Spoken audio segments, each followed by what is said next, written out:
Sam Seder. The destiny of America is always safer in the hands of the people than in the conference rooms of any elite. Sam Seder. They are unanimous in their hate for me, and I welcome their hatred. We must guard against the acquisition of unwarranted influence, whether sought or unsought, by the military-industrial complex. The Majority Report with Sam Seder. Ever get the feeling you've been cheated?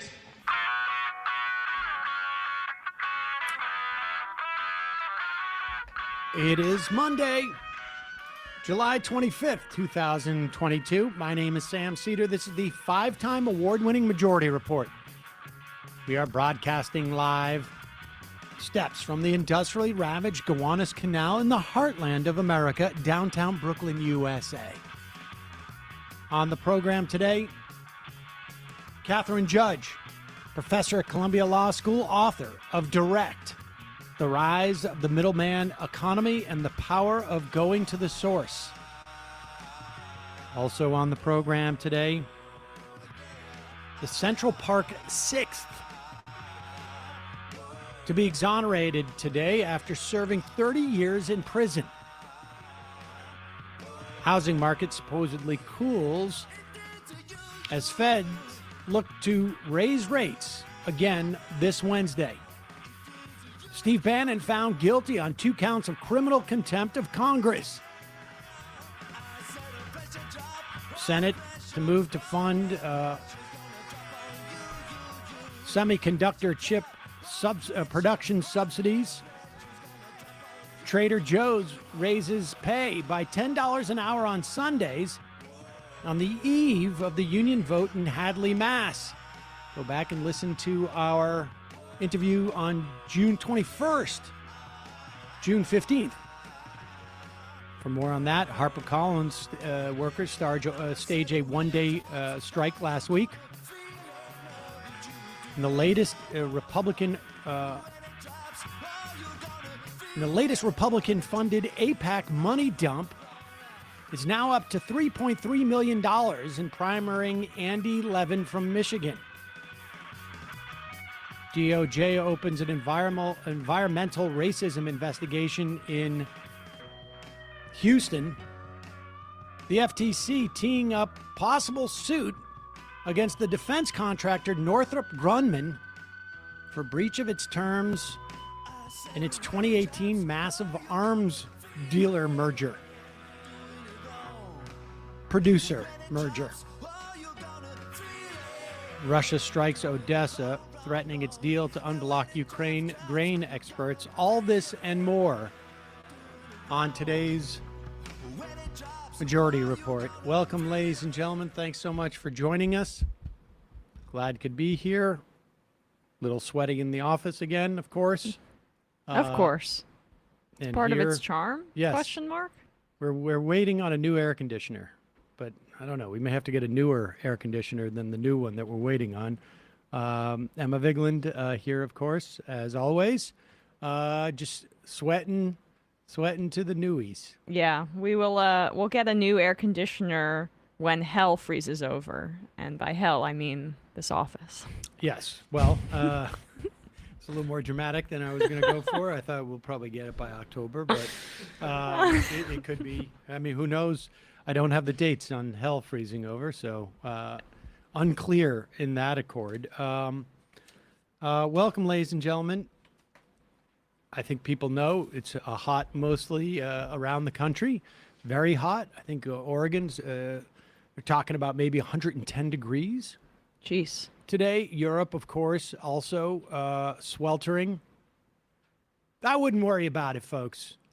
Probably nothing. Probably nothing. Weather. Probably nothing. Just happens. It happens. Yeah. There is, I'm starting to see articles now written about folks in the Biden administration saying you're going to have to get a little unilateral of this because it's quite clear that nothing's happening with Joe Manchin. Right now, they're racing to get reconciliation bill, which will give Medicare the ability to negotiate on drug prices. Unclear if it's all drug prices or specific drug prices, but also will extend the ACA subsidies that are due to run out in 2 months or so. And I mean, it's the very, very bare minimum. And I don't know. Supposedly they have a deal to do this with Manchin, but can one really assume that's the case? I guess we'll find out. Also, Manchin has COVID now, so like, did you see that this morning? I did not see that. Yeah. This Oh my morning. God. Well, I mean, I don't know if that affects this CHIPS legislation, but I mean, hopefully he's not out for too long if they're trying to pass that stuff. But we'll see. And they are this semiconductor chips subsidies to produce them in this country appear to be going through. They don't necessarily need Manchin's vote on this, I don't think. There seems to be a decent amount of bipartisan support on this. No worries about the inflationary effects of subsidizing the semiconductor chip business, which is not for me to say that I have necessarily a problem with it, although I would like to own a piece of it if we're going to pay for it. But the argument about inflation is a little bit bunk. Maybe we'll talk to Professor Judge about that in a moment as well. Let's get to this. This is sort of fascinating. Not necessarily a huge amount of news here, although there conservatives gathered in some type of like. I mean, it's their Emmys, I guess. It is a Turning Points USA Action Conference. This is Charlie Kirk's outfit. And they got some big luminaries. One of them is Ted Cruz. And look at what they do here. It was requested we do this at the live show, but I don't have, $75,000 to do an opening to make it seem like I'm interesting in some fashion. right, And like you're a wrestler or something like that. or just some type of star. I mean, this is like, you want to talk about the mindset of creating rock stars out of their politicians. I mean, on the center to the left, there's a little bit of this. We do this, on some level. There's too much, I think, sort of praising and focusing on individual politicians. But I mean, Ted Cruz, really? Like they did, like the Democrats did this with Obama. They made him into a celebrity, but he has the charisma to warrant it to a degree. Ted Cruz is I don't even know that the Democrats did. blobfish Like, the that come country- alive. The Yeah. country did. Yes. They never needed something like this. This is bizarre. It's like for literally for 16-year-olds. He has managed to unify the country. Everyone agrees he's doing a terrible job. Oh my God. It's like Spinal Tap. It really is. This is just.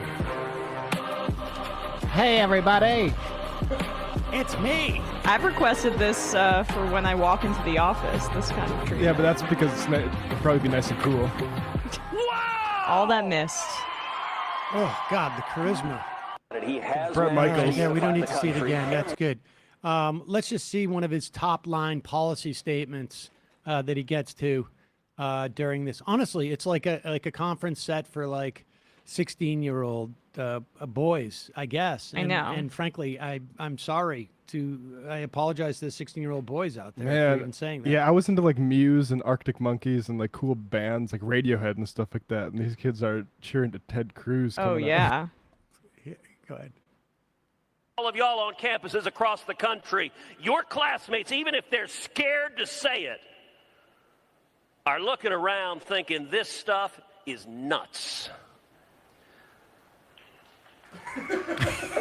Please clap. I talked to a student recently at one of our woke college campuses who said she is required in every class to introduce herself and to give her pronouns. Oh my God. Well, I'm Ted Cruz, and my pronoun is kiss my ass.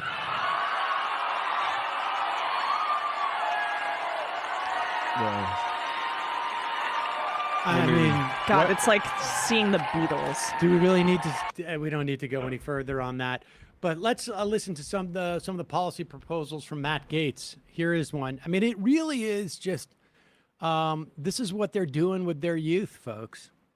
I mean, I don't know what to tell you. It is just so there's something so twisted about this. I mean, were they booing at the fact that people had to introduce themselves, or they actually had to add their pronouns? Because that is really a bridge too far. Oh, it's the pronouns. Oh, it's the pronouns. I'm being And facetious. Yeah, I'm probably Jeez, like- I'm really slow on the uptick today. That's something you do on the first day of class. If there's I any know. ambiguity, you clear it up. Yeah. Give people the opportunity. It's just crazy that they act so put upon about Oh that my stuff. gosh. And the funny part is that the other complaint they would have is like, I don't know what pronoun to use. Right, exactly. It's so like, confusing. It's so confusing. I don't know what pronoun to address this person with. Oh, and now I got to hear you tell us what your pronoun is? I mean, it's just, this is what they're running on, because the Dr. Seuss controversy blew over too quickly from a year ago. So it is just this sort of like Archie Bunker style, like, I don't know, silent generation, complaints that like, it's so hard for me to tell how people are gender identifying, and also don't tell me how you're gender identifying. When were comedians first doing that? I have to press 1 for English. I mean, this was like 30 years ago. This stuff is so stale, but it's effective. Here's Matt Gaetz. You watched these pro-abortion, pro-murder rallies? The people are just disgusting. Like, why is it that the women with the least likelihood of getting pregnant are the ones most worried about having abortions? Nobody wants to impregnate you if you look like a thumb. These people are odious on the inside and out. They're like 5'2", 350 pounds, and they're like, give me my abortions or I'll get up and march and protest. And I'm thinking, march? You look like you got ankles weaker than the legal reasoning behind Roe versus Wade. A few of them need to get up and march. Do we really? I mean, honestly, like, this is, this is almost like Andrew Dice Clay level embarrassing. Yeah. Is it Steven Crowder level comedy embarrassing? This is their somewhere between him and Dave Rubin. One of the more popular congressmen in the Republican Party, and it is. I mean, he managed to stretch out. We're just misogynist, and he managed to make a whole bit about that. Oh yeah. He has opinions about which women are attractive or not, because mostly he's interested in girls and not women underage, allegedly. I mean, nevertheless, like, can you imagine a congressperson getting up and making this is the Republican Party. Oh yeah, Matt Gaetz comes from a political family. His dad was a politician, also got in trouble for some Medicare fraud. His business did, and his I think grandfather was a North Dakota politician. This is Republicans. Exactly. This is their. We do misogyny, but we try and make it a little bit amusing. Really stunning. But there it is. That's what the kids are doing these days at the Turning Points USA, or the Student Action Summit. Student Action Summit. Oh, great. Sign up, folks. We've got a workshop this afternoon on misogyny, one on homophobia, and one on transphobia. And then we're going to do those. We're just going to keep running the same 3 over and over again so you can get some policy points on that. All right, we're going to take a quick break in just a moment, and we'll be welcoming Kathryn Judge, professor at Columbia Law School, author of Direct, The Rise of Middleman Economy and the Power of Going to the Source. But first, a couple words from our sponsors today. 1 out of 3 Americans report being sleep deprived. That's generally me. And part of that reason could be their sheets. That could be part of the problem. Not so much for me. For me, it's just like, I don't know, head. Like I spend too much time making lists in my head. Yes. At any time. But Cozy Earth, which are my sheets of choice, provide the softest, most luxurious, and here's the key. Well, for me anyways. Like, I'm not too big on the soft or luxurious. Mm-hmm. I like it, but I could, if I had temperature control, I could sleep on just on the floor. They are temperature regulating sheets. Rather important right now. Yes. My air conditioning is not doing it. Yeah. Cozy Earth has been featured on Oprah's most favorite things list 4 years in a row. They're made from super soft viscose. It's from bamboo. Cozy Earth sheets breathe so you can sleep at the perfect temperature all year round. They have thousands of 5-star reviews. They have become the bedding of choice for interior designers and celebrities. Like myself. Like Emma, who has a duvet. I do. Cozy Earth even offers a 100-night sleep trial, which means you have up to 100 nights to sleep on it. You wash it, try it out. If you're not completely in love with your sheets, you send it back for a full refund. It's a no-lose proposition, folks. There's a 10-year warranty. Cozy Earth sheets come in 4 new colors. Again, it's the temperature control. The softness is great. The luxuriousness is great. But for me, it's the temperature control. I need temperature control. I get too hot. Some sheets just like, it's like you're in like a insulated, one of those it's like they're trying to keep you warm. Exactly. Right. For a limited time, you save 35% on Cozy Earth bedding. Go to cozyearth.com/majority. Enter my special promo code majority at checkout to save 35% now. That's cozyearth.com/majority. Be sure to enter majority at checkout for 35% off. Okay, next up, one more sponsor. True story. Last night, I was contemplating going over to my buddy's house. Finally, more or less disposed with the children. I haven't done anything wrong to them, I should say. Sam has disposed of his children. And to go over and have a drink. And then I realized, like, I'm out of my Z-Biotics. Oh. And I'm like, I don't want to be a wreck tomorrow. It's just going to be too hot. And the last thing I need is a headache. So I've got to get more. What is Z-Biotics? It is a probiotic drink that breaks down the byproduct of alcohol, which surprise to me is why you feel horrible the next morning. It's not the dehydration.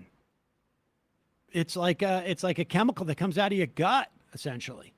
You drink a bottle of Z-Biotics before your first drink of alcohol. It's a little bottle like this big. Tiny. One bottle is all you need for the night. Doesn't matter if you're going to have one drink or multiple ones.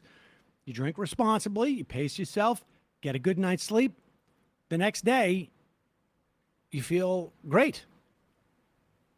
You're not going to feel like, I don't feel too sick to work out. Why did I do this to myself last night? I can't drink again. I can't ever have another drink. No. You drink. This toxic byproduct of alcohol builds up in your gut, and you feel crappy the next day. Well, Z-Biotics produces an enzyme, more or less like the one that your liver uses. It breaks down this byproduct. Z-Biotics is the first genetically engineered probiotic. It's created by altering the DNA of a natural probiotic bacteria that we eat all the time. Z-Biotics is not vitamins or plant extracts. There's no off-the-shelf ingredients. Z-Biotics has been rigorously tested and is FDA compliant for safety.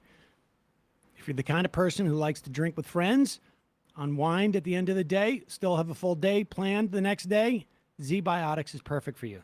Doesn't matter whether you want your tomorrow to be a productive one or a relaxing one. You don't want to feel bad. Get 15% off your first order of Z-Biotics pre-alcohol probiotic. Go to zbiotics.com/majority. Use the code majority. That's the letter Z, BIOTICS, zbiotics.com/majority. Coupon code majority at checkout saves you 15%. The link is in the description. Okay, we need to take a quick break. And then when we come back, we'll be talking to Kathryn Judge on her book, Direct: The Rise of the Middleman Economy and the Power of Going to the Source.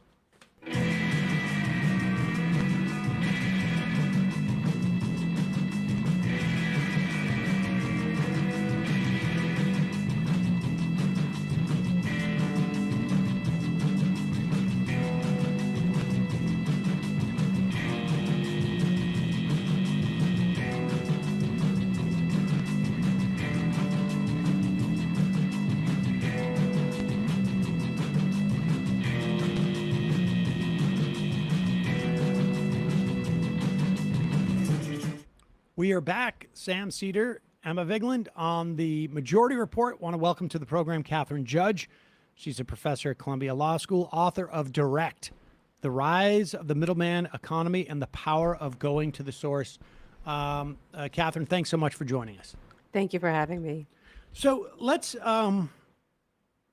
just start. Like, what is the middleman economy in your words, and then I want to also get a sense of like when did this develop? Yeah, so two great questions. The middleman economy, which is important to distinguish from middlemen, is really the combination of these really large middlemen, Amazon and Walmart. In retail, you can think of JP Morgan or Citi in banking. And then as they grew in size, we got longer and more complex supply chains. So the middleman economy is the combination of these really outsized middlemen and the long chains through which goods and money now flows. And in terms of timing, it really has been over the last 40 to 50 years. And part of what was striking and motivated me in the book is I saw this first in banking, which is where most of my work has been, a shift from community banking, where you had small institutions that were really grounded in a neighborhood based on relationships, to the growth of these large institutions that use data and then really created an international system. And I saw the exact same thing happening in food, in retail, in domain after domain. Let's talk. Let's start with banking and just walk us through this, because you attribute what happened in 2008 in terms of the financial crisis in large part to this sort of dynamic that exists there. And I think people don't generally contemplate finance when they think about supply chains. And so, but there's a lot of, like, I guess what I've been describing for years as side bets, which, just from having played poker with friends, anybody who drops out is all of a sudden wants still a piece of the action, because many of them had problems, and they would do a side bet. But will you walk us through this concept within the context of banking, and if you could also highlight when there were certain statutory changes, and I'm thinking about Glass-Steagall for the most part, that fundamentally altered this dynamic? Yeah, and so it's actually interesting for the statutory changes. Glass-Steagall is a huge part of it. The removal of the Glass-Steagall wall, also real legal, and so I'll get there in a second. So traditionally in the United States, we had a system of unit banking, which means we really limited the ability of banks to grow geographically. And so we had small banks that were scattered across the country. At the height, we had about 16,000 different types of different bank and thrift organizations.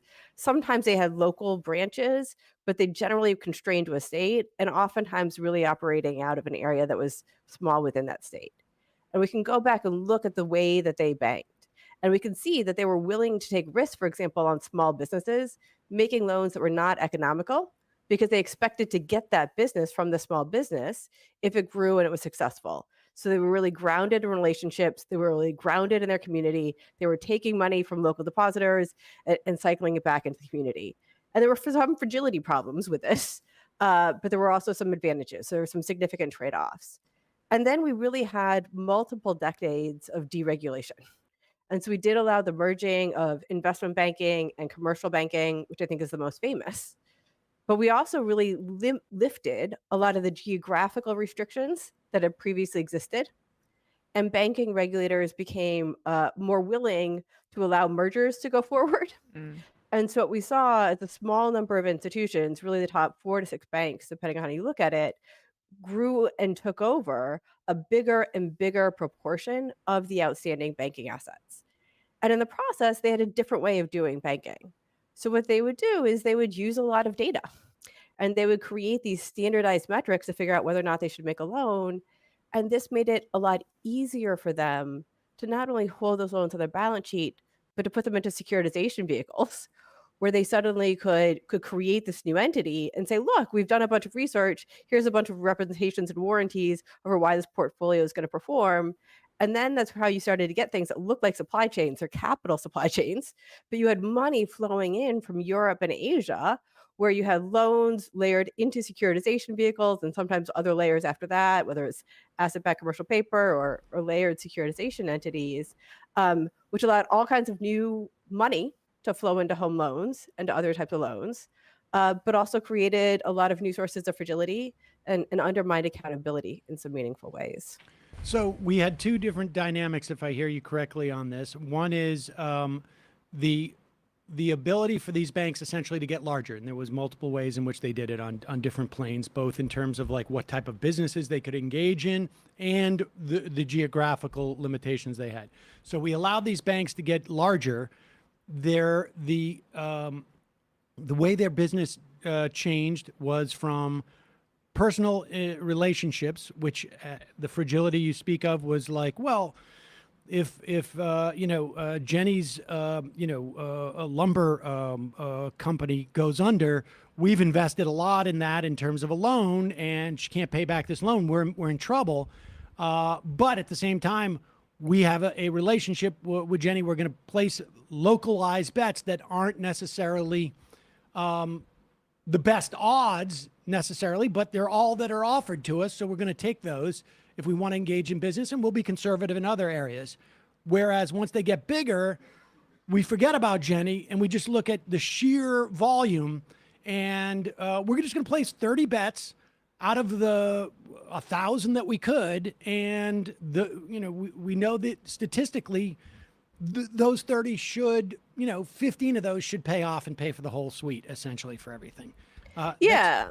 And that's it. And they hoped it was like higher than 15 out of 30, but that was certainly it. It became much more of a numbers game, and partly data and the incredible money that they could put into developing fancy models and into really high tech,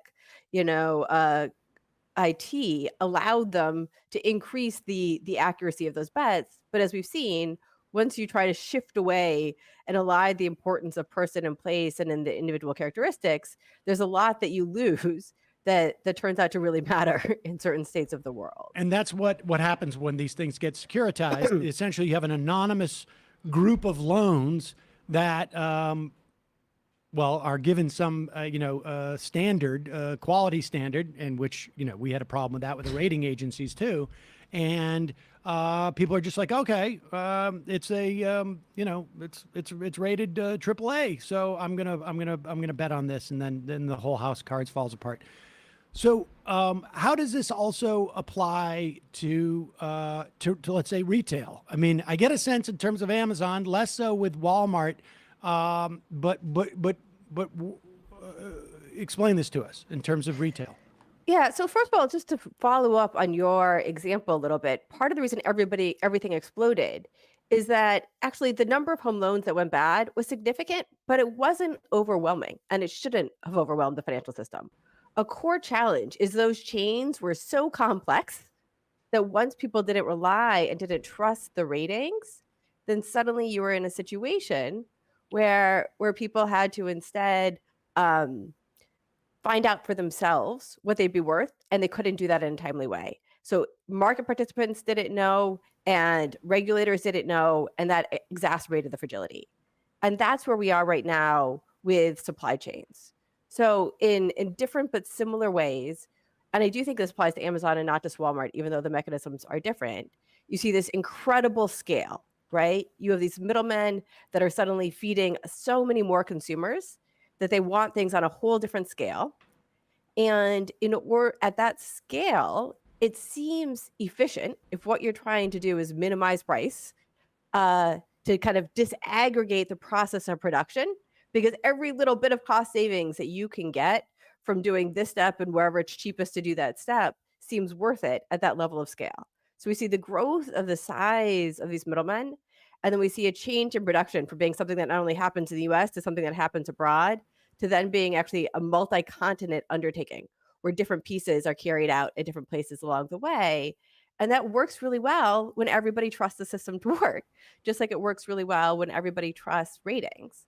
The problem, which we've been experiencing for a year now, is once that system starts to break down, rather than engaging in self-correction, the dysfunction creates further dysfunction and the fragility builds on itself. So there's a lack of resilience that is costly not only to the players, but to the rest of the economy and society. But does it work really well at the even in its initial orientation? Because the dynamic of these middlemen, particularly with supply chains, is that it drives up prices unnecessarily when you don't have that efficiency. It seems to me that it creates a higher burden on the consumer than is really necessary, all while it allows for everyone else involved to get richer. Yeah, so there's certainly significant costs along the way, and it depends on this is where the setting matters quite a bit. One, we do see that all of the attributes that make the large middlemen so good at their jobs also give them outsized power. So they contort the evolution of the market, and they also contort the rules that are governing their activity, right, in ways that do allow for excess concentration, and that has harms. The other real challenge is as these chains become more complex and the middlemen become so powerful, there's a lack of information. And that goes to your point about the burden on a consumer. If all you care about is kind of the highest risk adjusted return or the cheapest price relative to the good you're receiving, the system might seem like it works all right. But if you actually care about whether there's child labor involved or the environmental impact, then suddenly the burden on you becomes extreme and the ability to hide things also becomes extreme.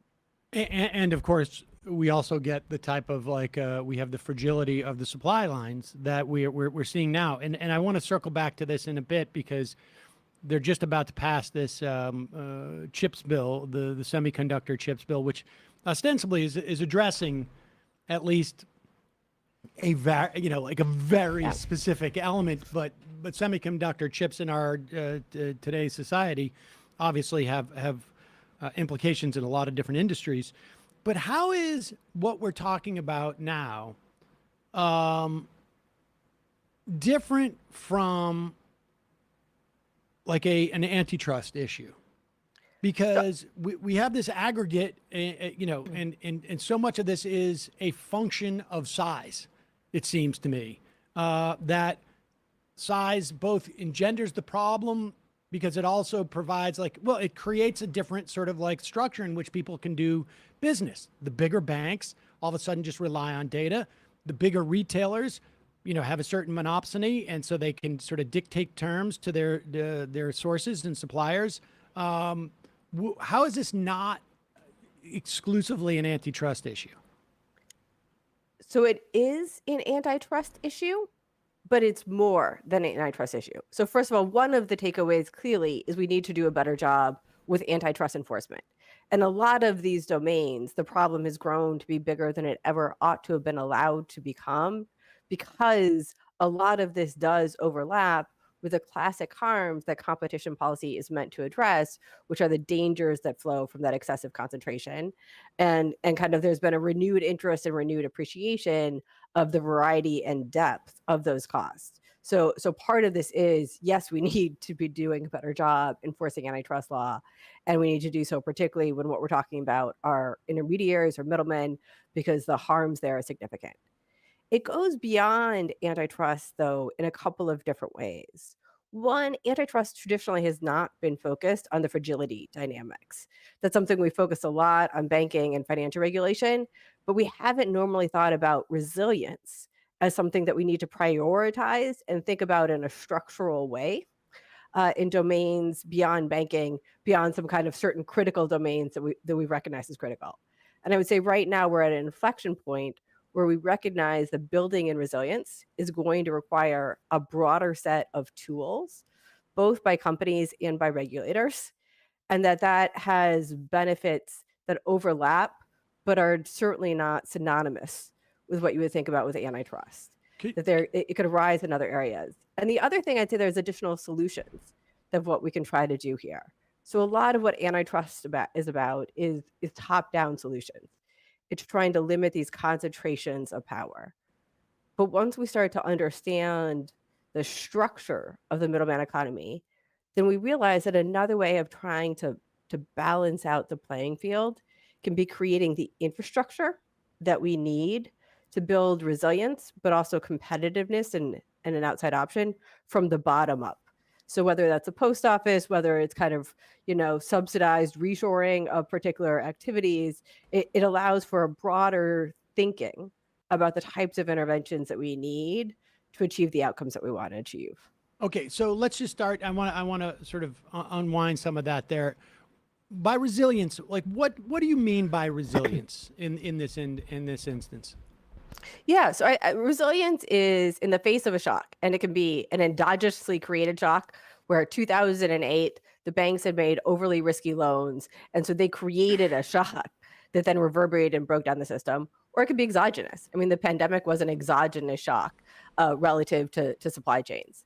So resilience is in the face of a shock to a system, how well is that system able to keep functioning? How well is it able to keep provisioning critical goods? And so in banking, that's about like, are you able to keep making loans? Are you able to keep accepting deposits? Are you able to keep providing liquidity? In the real economy, it's about PPE early on in the pandemic. Like one was just there was a shift in demand relative to supply. But a second is a lot of our sources were in Asia and we suddenly couldn't access those sources. So how is it, even if we have to pay a little more in good times, can we ensure that we have at least a consistent access to this good in good times and bad times? We're seeing that right now with baby formula. I think the semiconductor is a part of that. It's like, how can we make sure, even if we don't reshore all of production, that we have an adequate domestic capability or capability in friendlier nations and in closer geographic areas, such that when there's a shock to the system, whether that's invasion of Ukraine, whether it's a pandemic, or whether it's a huge shock to housing prices, how well can the system continue to function and provide the services and goods that we need? Okay, and so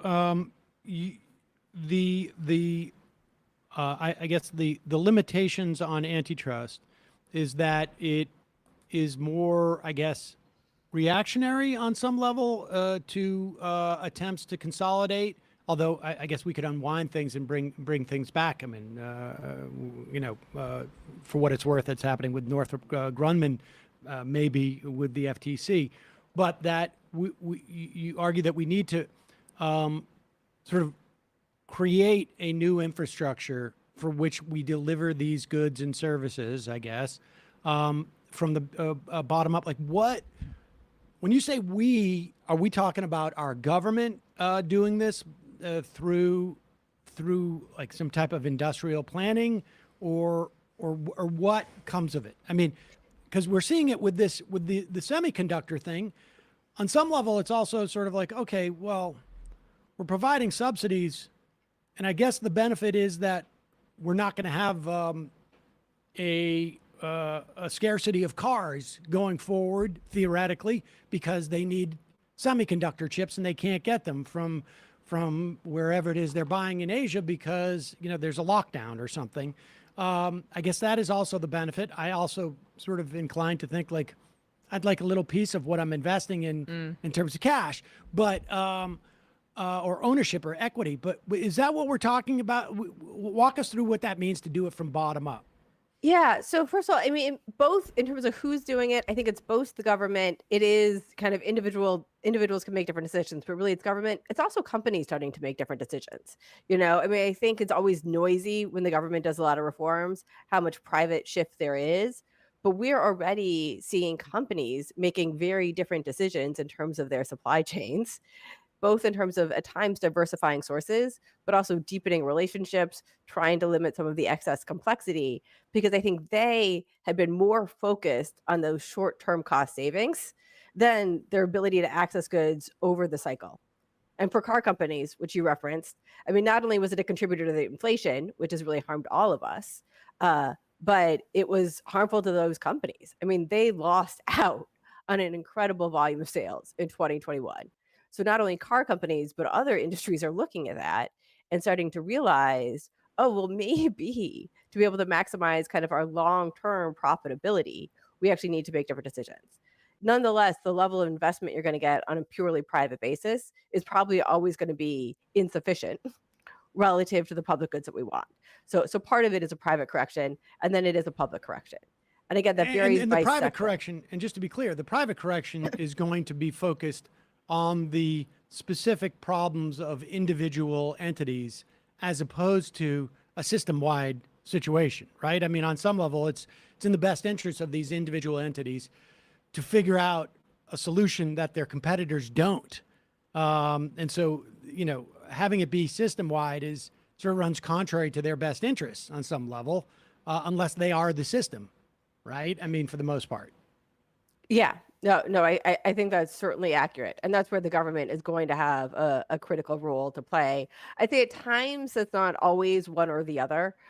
There are times, particularly when we think about an international playing field as opposed to a domestic playing field, that some coordination can bring collective benefits where it's worth the investment. And so we see a lot of that kind of around data and data sharing and some of the information sharing. But it's clearly the private solution is going to get us to a better but suboptimal place relative to where we really want to be at, particularly when we're talking about critical goods. And then the public setting, I mean, so like you said, I mean, I do think that things like this, efforts to onshore some semiconductor capabilities in this vein. I would say also like as basic as like rethinking the investments we want to make in the post office.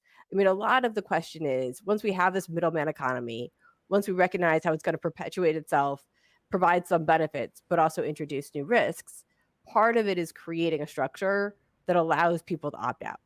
So just as simple as Amazon, like people like Amazon because there's a really easy website to use. It's got a zillion options and you have all those user reviews, but it also has an incredible fulfillment system. And, most Americans are Prime members at this point, which is actually unbelievable, but true. So then you're in a situation where people are feel like it's free to get a good kind of the same day or the next day. And there's always going to be a cost when they opt out. But the question is, how big is that cost going to be? And so, for example, by making significant additional investments, and already we're trying to revamp the post office system, but trying to make it not so it like manages to make money, but instead trying to make it so it actually provides the infrastructure. So if you want to go to a smaller maker or a smaller creator, you're not having to wait 5 days as opposed to 1. Maybe it's like 3. And the cost of that is a little bit less burdensome. Then those two can again help to create a more level playing field. What other areas? So we could. So one option is to invest in the post office, or at least. And there's been a fix, I think, in terms of the 75-year health pension requirements, but to genuinely sort of upgrade the post office service, ostensibly maybe with some capital investment, maybe just some operating money, because the post office runs primarily just by on the sale of stamps, so that they could provide a service that would help smaller businesses compete. What are other sort of infrastructure, I guess, and this is sort of like the positive investments as opposed to the regulatory sort of like tamping down on growth from an antitrust perspective. What are the other investments that our government could make that would reorient our economy in this way? Yeah, so a lot of it can also be done at the state and local level, right? And there already actually is a lot that's being done at the state and local level because that's where a lot of the information and the responsiveness is. But it's how do you, for example, even just creating settings, like farmers markets have actually increased at a very significant rate for almost 3 decades now. And that's possible because cities make public spaces available for those farmers markets to occur.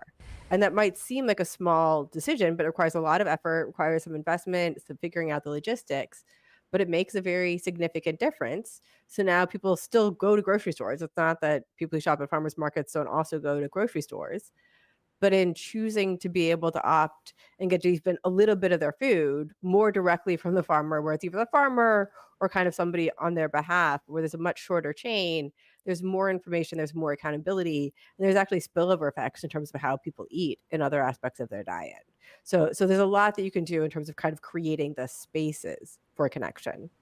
And it seems there's like a sort of a third element that is necessary too. I mean, with antitrust and these sort of various sort of positive initiatives, and that is, the idea that it's going to be a little bit more expensive to do all this, but ultimately going to provide for a better societal good. What do we do about the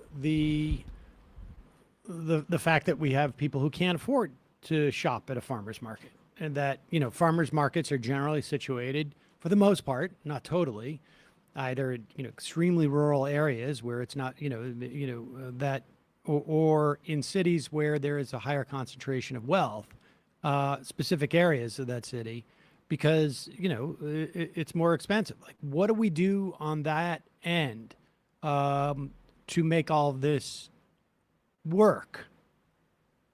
Yeah. So, I mean, farmers market, just to build on that example for a second, one of the things that we're already doing very often is oftentimes you are able to use SNAP benefits at a farmers market. And that does, and there's been specific research looking at people who are using various types of government subsidized programs, and there are positive beneficial effects on their overall eating when they're making those decisions. So it's expanding not just the ability to use those types of benefits, but really kind of advertising it away so there's greater awareness that makes it a real option.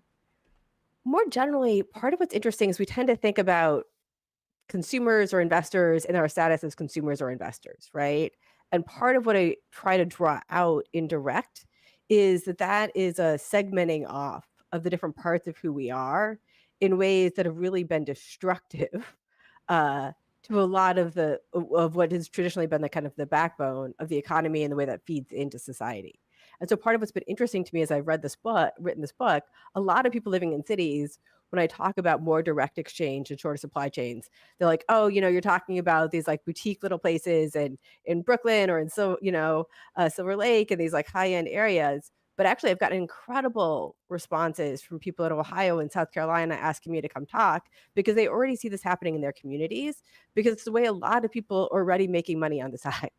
There's already actually a lot of very small business. And actually, over the last couple of years, we've seen a record number of small business starts, which has been really interesting to see. And so part of what's interesting is that it is actually already happening, not as a complete displacement, but as a little bit of a counterbalance, where people are finding ways to take kind of what had been hobbies and make them profitable. And oftentimes the only way to do so is when they are not paying incredible fees to middlemen, but they're finding ways to harness and connect to people in their communities, or using kind of online websites that make it relatively low cost for them to sell their goods directly, rather than trying to kind of fight in a highly intermediated system for visibility. I mean, this was the promise of the internet, wasn't it? To essentially eliminate the need for brokers. I mean, more or less. And let's just talk also in terms of real estate, because we have a housing crisis in this country, I think, in many respects, as a function of the 2008 financial crisis. I don't know that we ever, we lost several years of building houses because of that crisis. And now I think we're feeling it, and rents, sales have softened now, but rents are still sky high. Does your I guess paradigm or assessment of this paradigm involve real estate at all, and how do we address the is it a middleman question, or is it simply a supply question in the context of real estate? Both. So on your point about the internet, it's key, because originally we did see Bill Gates and these other internet enthusiasts saying, look, this is going to get rid of all middlemen. And instead we've seen just the opposite. It's actually fed the creation of middlemen that are even larger and even more powerful, and whose power just keep growing, right? And so we are seeing that with Amazon and other spaces, but we are also seeing Etsy and Shopify and these alternative spaces start to arise that do allow kind of an alternative ecosystem. So it's not just an alternative way of getting the good, but you need to kind of the fulfillment on all the different pieces. But what we're seeing with the internet is it's led to both. And so it's not that the technology alone can be harnessed either to make the powerful players more powerful, or it is also starting to be harnessed at times in trying to create these smaller areas. For real estate, I'd say it's a bit of both. So one, there's just an underlying supply problem where, again, after 2008, we had housing starts that were too low. And I'd been at conferences with the housing experts in late 2019, and they said, we have too few homes. And it took a while for everybody else to wake up to that fact. But that was a problem that had been building for a very long time. That being said, one of the ways this problem really rises in real estate is in real estate agents. So when I talk about there being too many middlemen, sometimes that's kind of like Amazon and this whole long supply chains. In real estate, it becomes manifest in the fact that in the United States, for most real estate transactions, we still have a full service buyer's agent and a full service seller's agent, and they're still charging between them 5% of the value of the home sold. And that's twice what you're typically paying in the UK, in Canada, in Australia. And again, it goes back to your point about the internet. So the internet made it a lot cheaper in all of those places because particularly if you're on the buy side, it's a lot easier to go online, figure out the homes you want to see, and kind of arrange for showings. But in the United States, even when you're looking at Zillow or Redfin, you're really using a database, the multiple listings service, that was created and continues to be controlled by full service real estate agents. And so what we see is that there's a whole variety of different mechanisms that they've worked hard to entrench the current system where it feels free for a buyer, but the net effect is, real estate is the number one financial asset for your average middle-class family. In contrast to the rich who own stocks and bonds, for your middle-class family, the house is their biggest, most valuable financial asset. And we are making it significantly more costly than it ought to be for people to tap into that asset because of the way real estate agents have really entrenched a system that, again, I think was incredibly valuable in the 1970s and 80s, but that has outlived its usefulness. Well, it's entrenched the system not just when you're purchasing a home, it's also entrenched the system when you're looking for a rental, which is a completely redundant and unnecessary, in the bad way, an unnecessary fee that's associated, particularly here in New York, where they're also supposed to be outlawed, but they still happen. So, can you talk about that in the rental market, not just in the real estate purchasing market? You can certainly talk about it. So it's a huge problem in the rental market. And again, it's a combination of factors where they make themselves useful and they get entrenched initially. But what's interesting is there have been efforts to outlaw them, but at various times there's often been legal efforts to protect their ability to provide these services, even though they're incredibly costly. And kind of going back to the earlier conversation over what lawmakers can do, one of the biggest things they could do is just stop adopting laws that protect middlemen. And part of what I show in Direct is in domain after domain. We're seeing it right now with electric car sales are behind where they should be because, car dealerships as the middlemen have played a great job shaping rules. Same with the real estate, they have rules that protect them. In exchanging stocks, they've had rules that protect them. So what we'll see is when they gain control, they also contort rules to protect their use. So part of it is just trying to figure out, let's get rid of the rules that purport to be protecting consumers, but really are protecting middlemen. And then let's try to figure out kind of where are the ways we can create a better outcome. And it is challenging. Well, that mechanism in which to inhibit and mitigate the power of these associations, right? I mean, the car dealers, let's say, for instance, that seems to me to be an FTC or an antitrust type of this, where we need regulations, right? We need to break up these cartels so that not only are they not anti-competitive within the context of the consumer market, but they're not anti-democratic in the sense that they have an outsized power in influencing our lawmakers. And that's exactly it. And part of what's interesting is antitrust enforcers have recognized this for a long period of time. And at times they've even appeared to make progress, but then they'll enter consent decrees that don't bring about the changes they're supposed to. So in real estate, a lot of the anti-competitive practices by the National Association of Realtors, which is the big interest group on their behalf, have been the subject of numerous lawsuits. And we finally saw in a 2008 agreement between the Department of Justice and the NAR that says, look, we're really going to try and change things. We're going to make all of these changes that allow for a more competitive landscape. And yet here we are 14 years later. And actually, even a decade afterwards, the FTC and the DOJ had a big conference to say, like, okay, like how much innovation have we managed to inspire? How much change has there been? And the reality was you had an incredible number of incumbents or new players that offered seemingly better services that seemed poised to disrupt the market. And yet, one after one, they either quashed or were failed.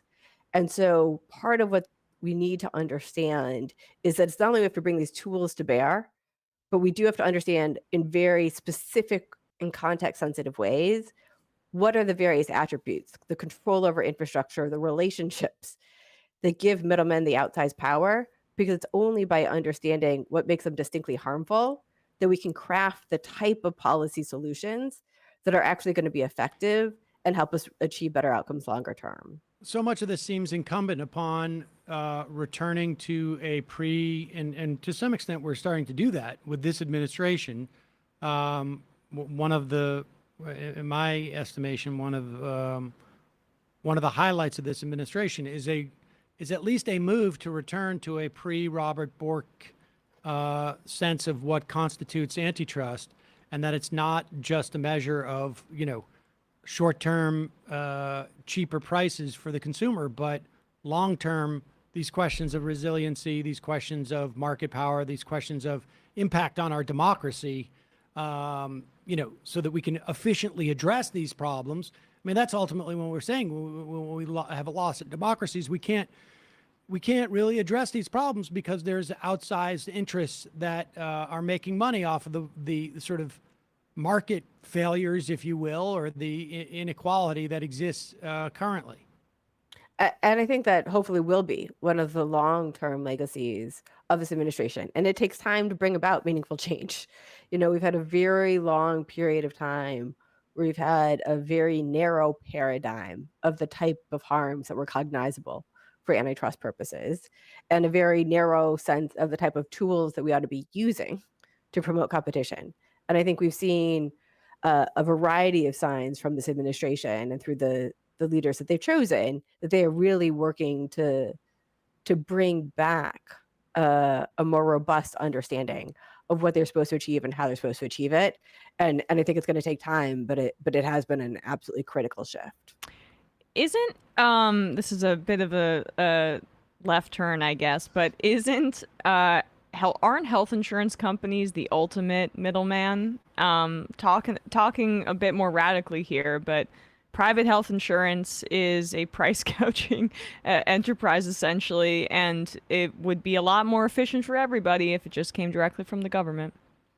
So I could not agree more that everybody knows that we'd have a much better system if we had a single payer system.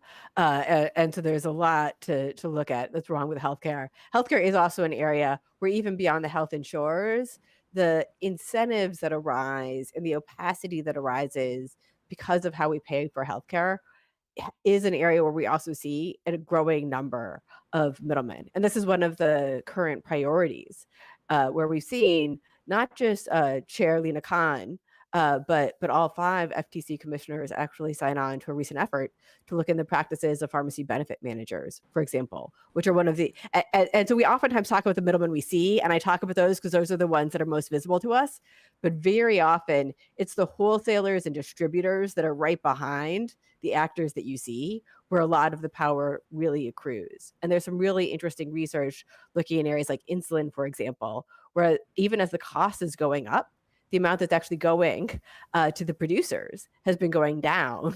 It's instead the pharmacies and the PBMs, the middlemen in the space, who are seeing their profits rise. And we should say there's like what 4 or 5 PBMs, right? Like McKesson, CVS. I don't even know the other 2. Or, Walgreens. No. I think it's I don't know who the other 2 or 3 are. But yeah, no, there's a very small number that control an incredible proportion of the market, which is precisely why this is another classic. And they're getting example. kickbacks from both ends, right? I mean, I think we recently spoke to, I think was it Matt Stoller that we spoke to about this? I can't remember, but these PBMs are highly problematic, it seems to me, in terms of the. So with that said, do you think that negotiations with Medicare, which is, drug negotiations via Medicare, which may happen under reconciliation, according to Joe Manchin's, tea leaves today. And also, can you give an assessment of that if you think that will impact the way the PBMs operate in some fashion? And also give us an assessment of the semiconductor bill that looks like it's going to pass in the Senate within a number of days. I think they're voting on cloture today. Give me your assessment of both of those sort of changes, which I presume you would perceive as not so much the antitrust area, but on the other sort of like build the infrastructure area. Yeah. So I think, first of all, both of those is absolutely critical. I mean, neither of them are going to kind of transform the entire area, but they are precisely the types of moves that we ought to be making. In terms of negotiation, it is a meaningful benefit.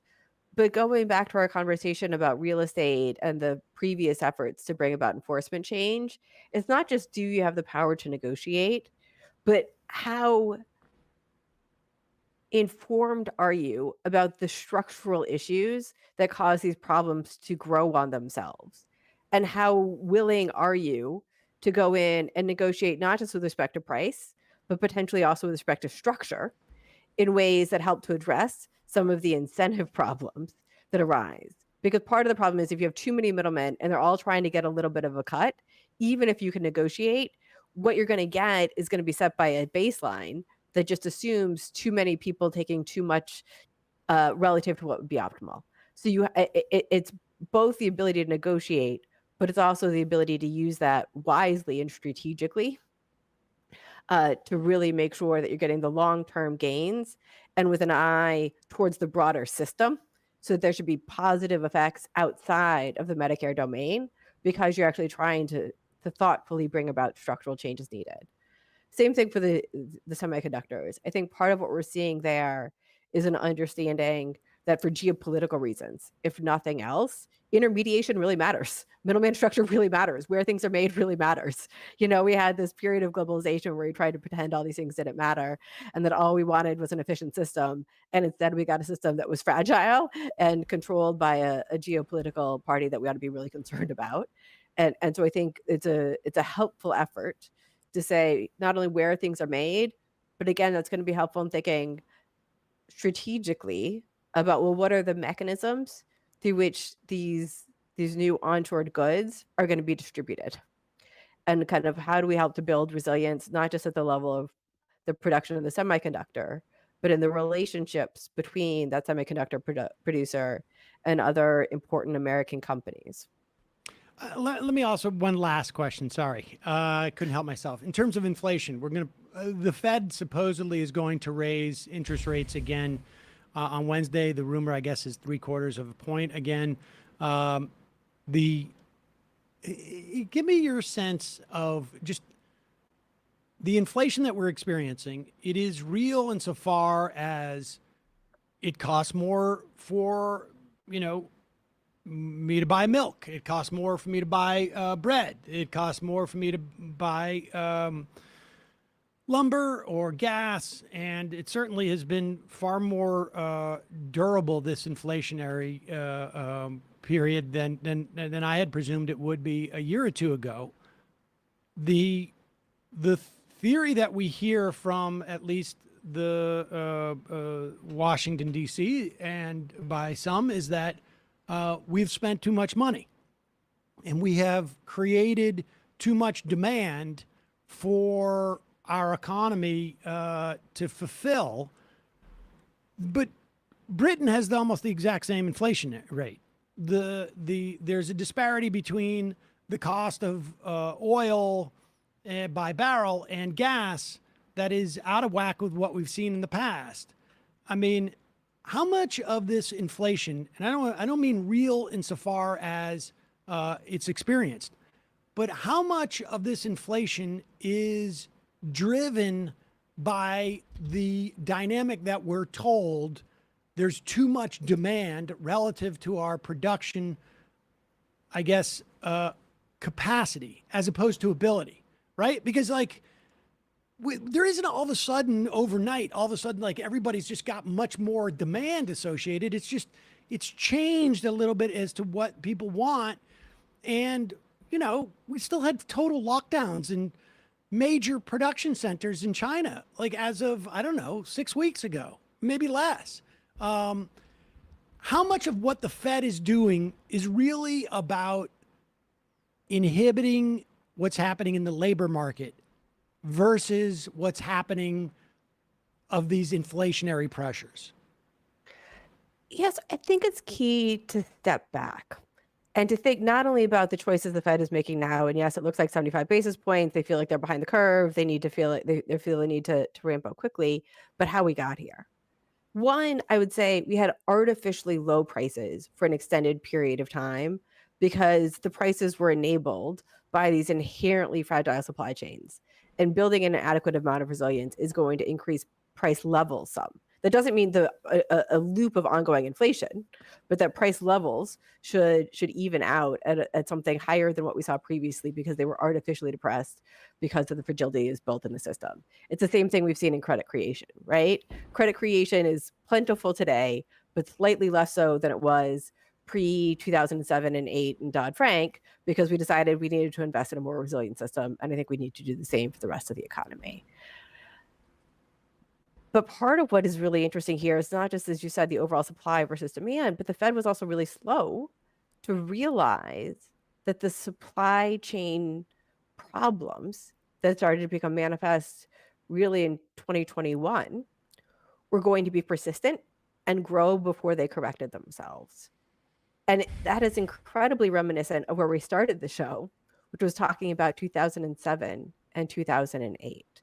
What we saw there is the crisis started in August 2007 when there was just no liquidity in subprime mortgage-backed securities. And there was 13 months of the Fed just injecting a little more liquidity here, injecting a little more liquidity there, and assuming that the problem was going to correct themselves. But you had these incredible securitization chains that meant risk was spread everywhere in ways the Fed couldn't see and the way market participants couldn't see. And there was an assumption that it would self-correct. And it didn't. It exploded. The dysfunction created more dysfunction. And I'd say we've seen the same thing with supply chains over the past year. We saw the team transitory, if you want to call it that or not, was really based on this idea that so long as we're patient, if it's just supply chain problems, they're going to correct themselves. And eventually they will. But the supply chains had created such a complex ecosystem, reminiscent of securitization chains, that the dysfunction beget a lot more dysfunction before it corrected themselves. So I think that contributed. It was not the only factor, but it contributed to the Fed being slow and coming in right now. So I agree with you, first of all, your bigger point, which is just the types of problems we're facing right now require policymakers to do more than the Fed is able to do. And the tools that the Fed is bringing to the table are not sufficient as the set of tools that we need to deal with the price dynamics we're facing. But I also think there's more direct lessons from the importance of understanding intermediation and kind of some of the broader lessons in direct and the problems we're facing right now. But I mean, but wasn't the other problem that the Fed had in making this assessment, and I'm still not necessarily convinced that the Fed needs to react in this way, because I think it's not only not a blunt, not only like a sort of like a precision.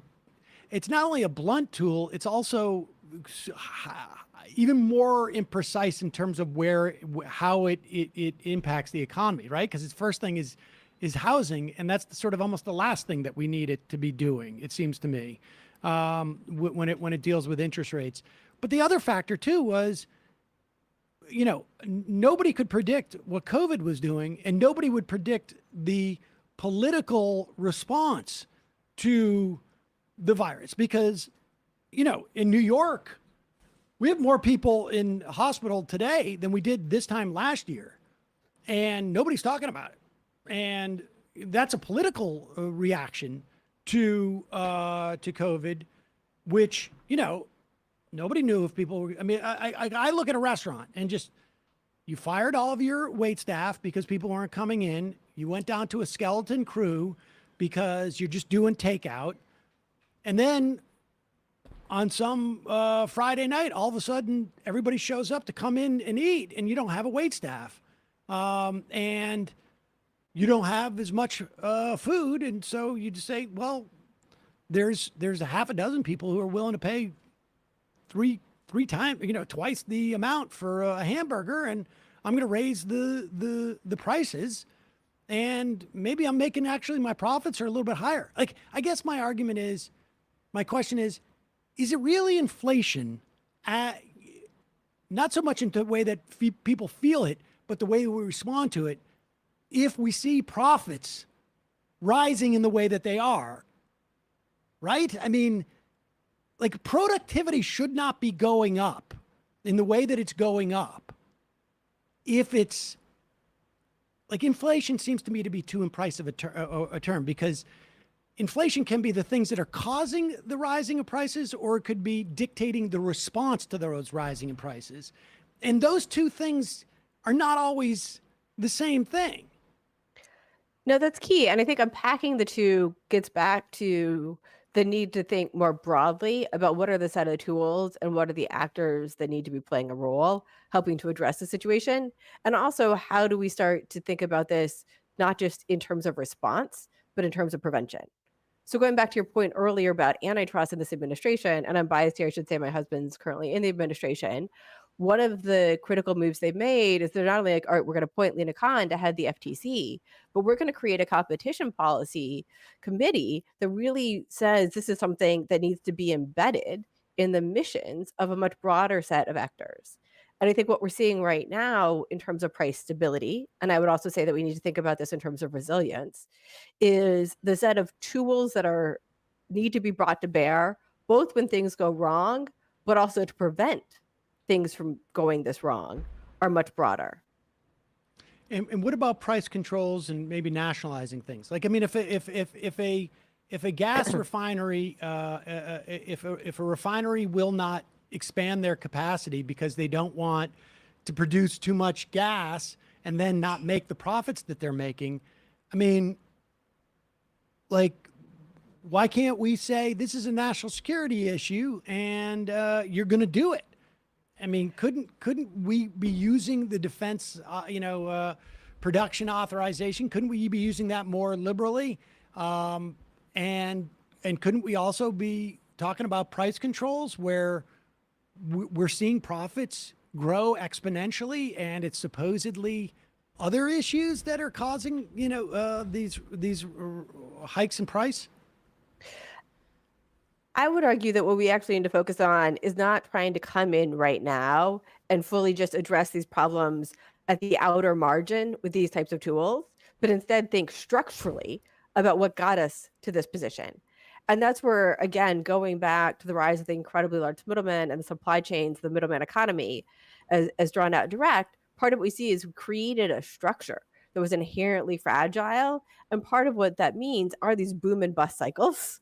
And so how do we start to think more long-term and structurally? So I actually think things like, let's onshore certain types of critical capacity. Let's think about industrial policy. Let's think about competition policy. Let's really understand, kind of in terms of actual terms, industry by industry, what is the structures that we're dealing with, and what are the incentives and problems that flow from that, that allow us to try to make the decisions that are going to avoid kind of circumstances like the moment that we're currently in.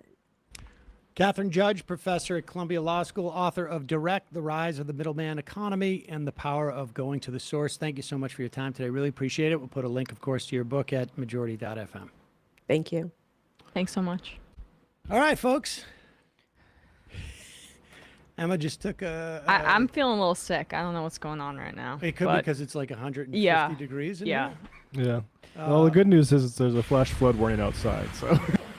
Oh, that is good, actually. Maybe it cools things off a little bit. Hopefully, yeah. Doubt it. I doubt it. All right. We're going to take a quick break, head into the fun half. We're going to have Maddox take a look at Emma.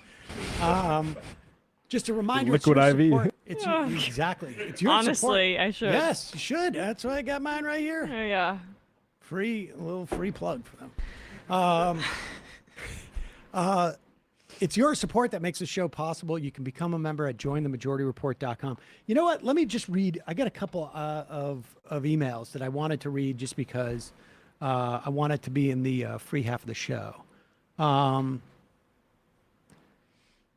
Many times on this program, I have asked, why,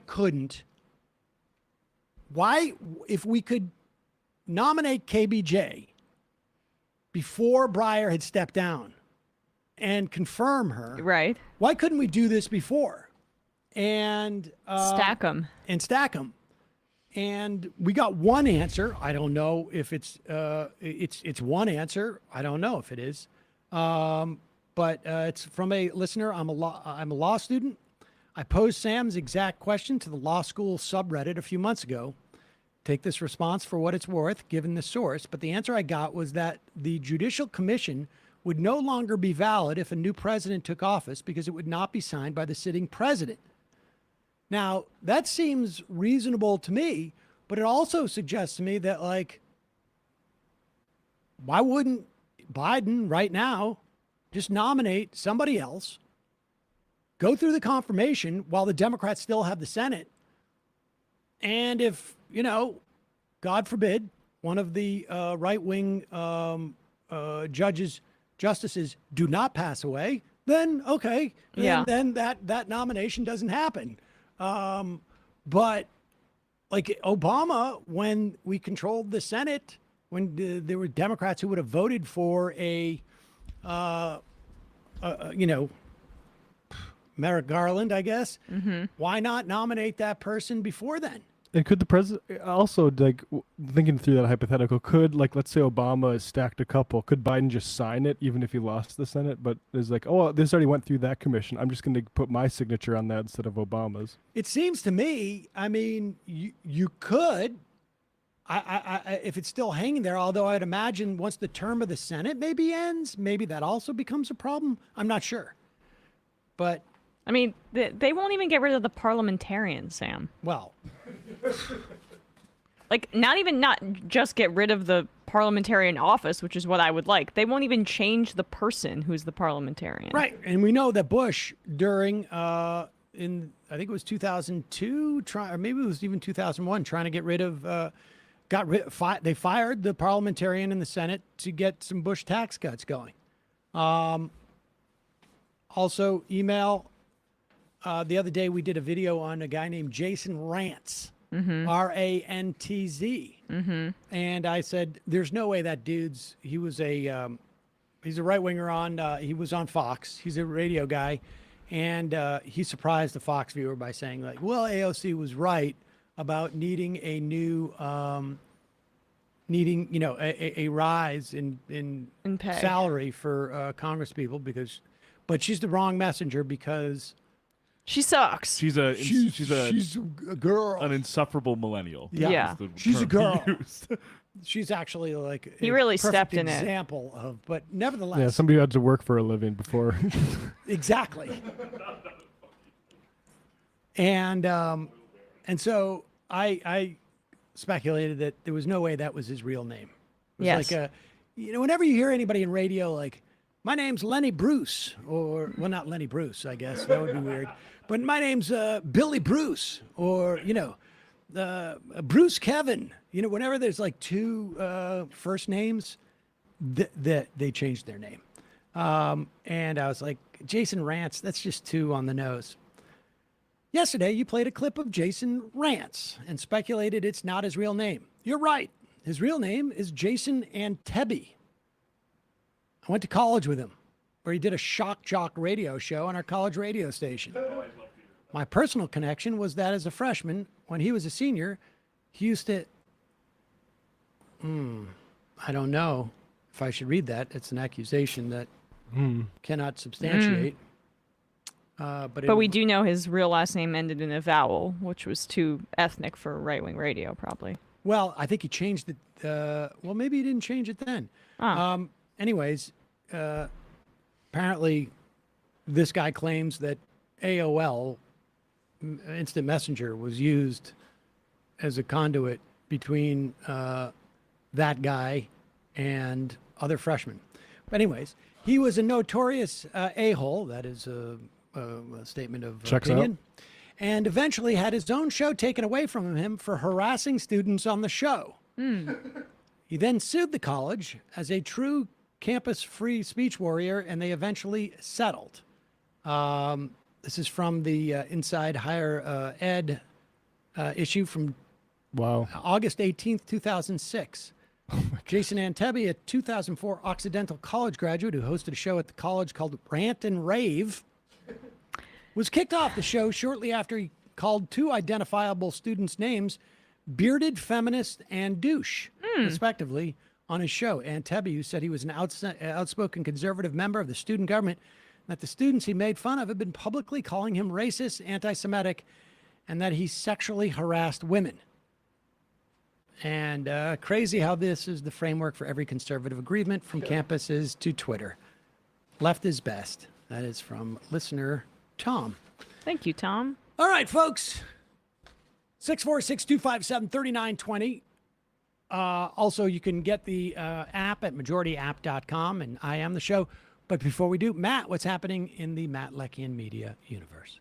Yeah, I did a candidate interview with David Alexis, who formerly started the Drivers Co-op, that app. We talked a little bit about his experience with the Drivers Co-op and his running for state senate in District 21 in New York. We talked for about an hour, 15 minutes, so a nice long interview. I really like people talk about is doing this work, is it politics?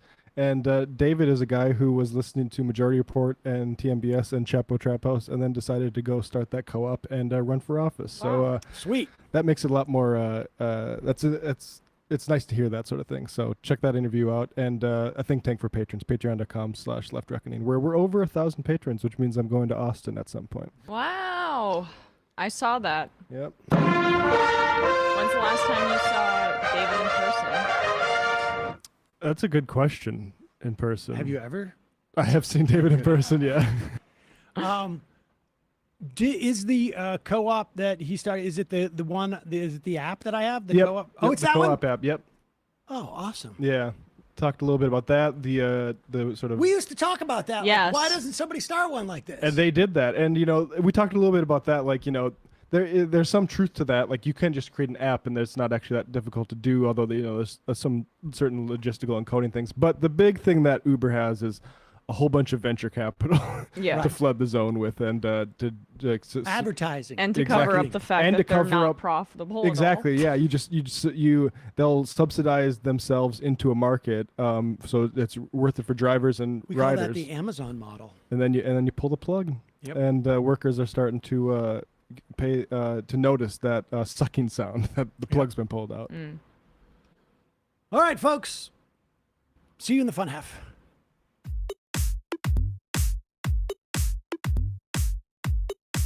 Left is best.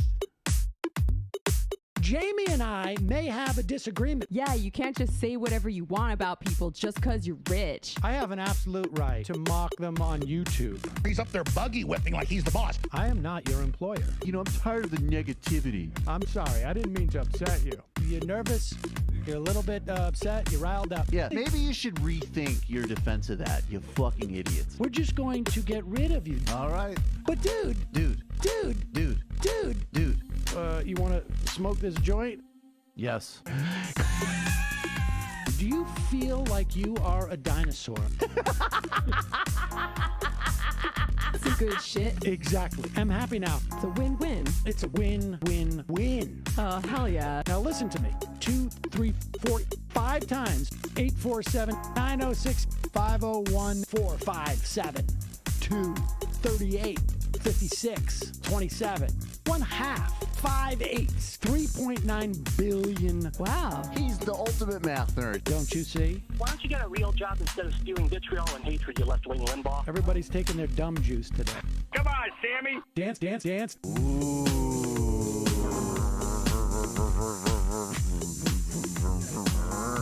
Rand Paul. I had my first post-coital scene with a woman. I'm hoping to add more moves to my repertoire. All I have is the dip and the swirl. Fine, we can double dip. Yes, this is a perfect moment. No. Wait, what? You make under $1 million a year. You're scum. You're nothing. Excuse me? Fuck you, you fucking liberal elite. I think you belong in jail. Thank you for saying that, Sam. You're a horrible, despicable person. All right, gonna take a quick break. I want to take a moment to talk to some of the libertarians out there. Take whatever vehicle you want to drive to the library. What you're talking about is jibber jabber. Classic. I'm feeling more chill already. Good. Donald Trump can kiss all of our asses. Hey, Sam. Hey, Andy. You guys ready to do some evil? Hitler was such an idiot. That guy might be a Nazi. Agree. No. Death to America. You. Yes. Wow. Wow, that's weird. No way! Unbelievable. This guy's got a really good hook. Throw our hands up. Ooh. Wow. But Sam, I gotta get off. No worries. Let's. I want to just flesh this out a little bit. I mean, look, it's a free speech issue. If you don't like me, Hey, shut up! Thank you for calling into the Majority Report. Sam will be with you shortly. we are back. God, we're falling apart. Falling apart here, folks. We are back, ladies and gentlemen. Sam Seder, Emma Vigeland, the fun half of the Majority Report. Sometimes we like to call it the sweaty half.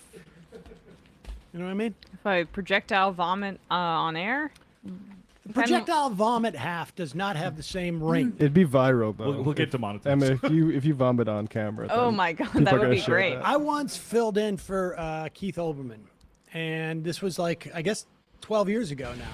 Mhm. And he used to shoot from like a really small studio, not smaller than this. Oh. And so it was only like remote? Across the street from 30 Rock. I don't know what. Wow. He just didn't want to deal with anybody else there, I think. And it was very small. And I was filling in for him like around Christmas time into January, right before he left MSNBC actually. And one night I was on the air, I started feeling like a pain in my chest. Oh my God. And I'm like, I'm going to have a heart attack on air. And all I could think of as I was like trying to like read the teleprompter is, this is going to be huge on YouTube. And Even bigger than when you get a spam call. yeah, huge. And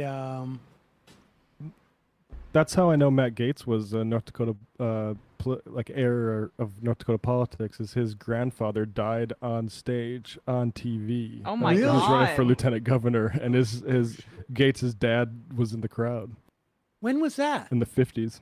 Wow. How'd he die? Just a heart attack Heart on attack. stage. Well, it turned out I just had gas.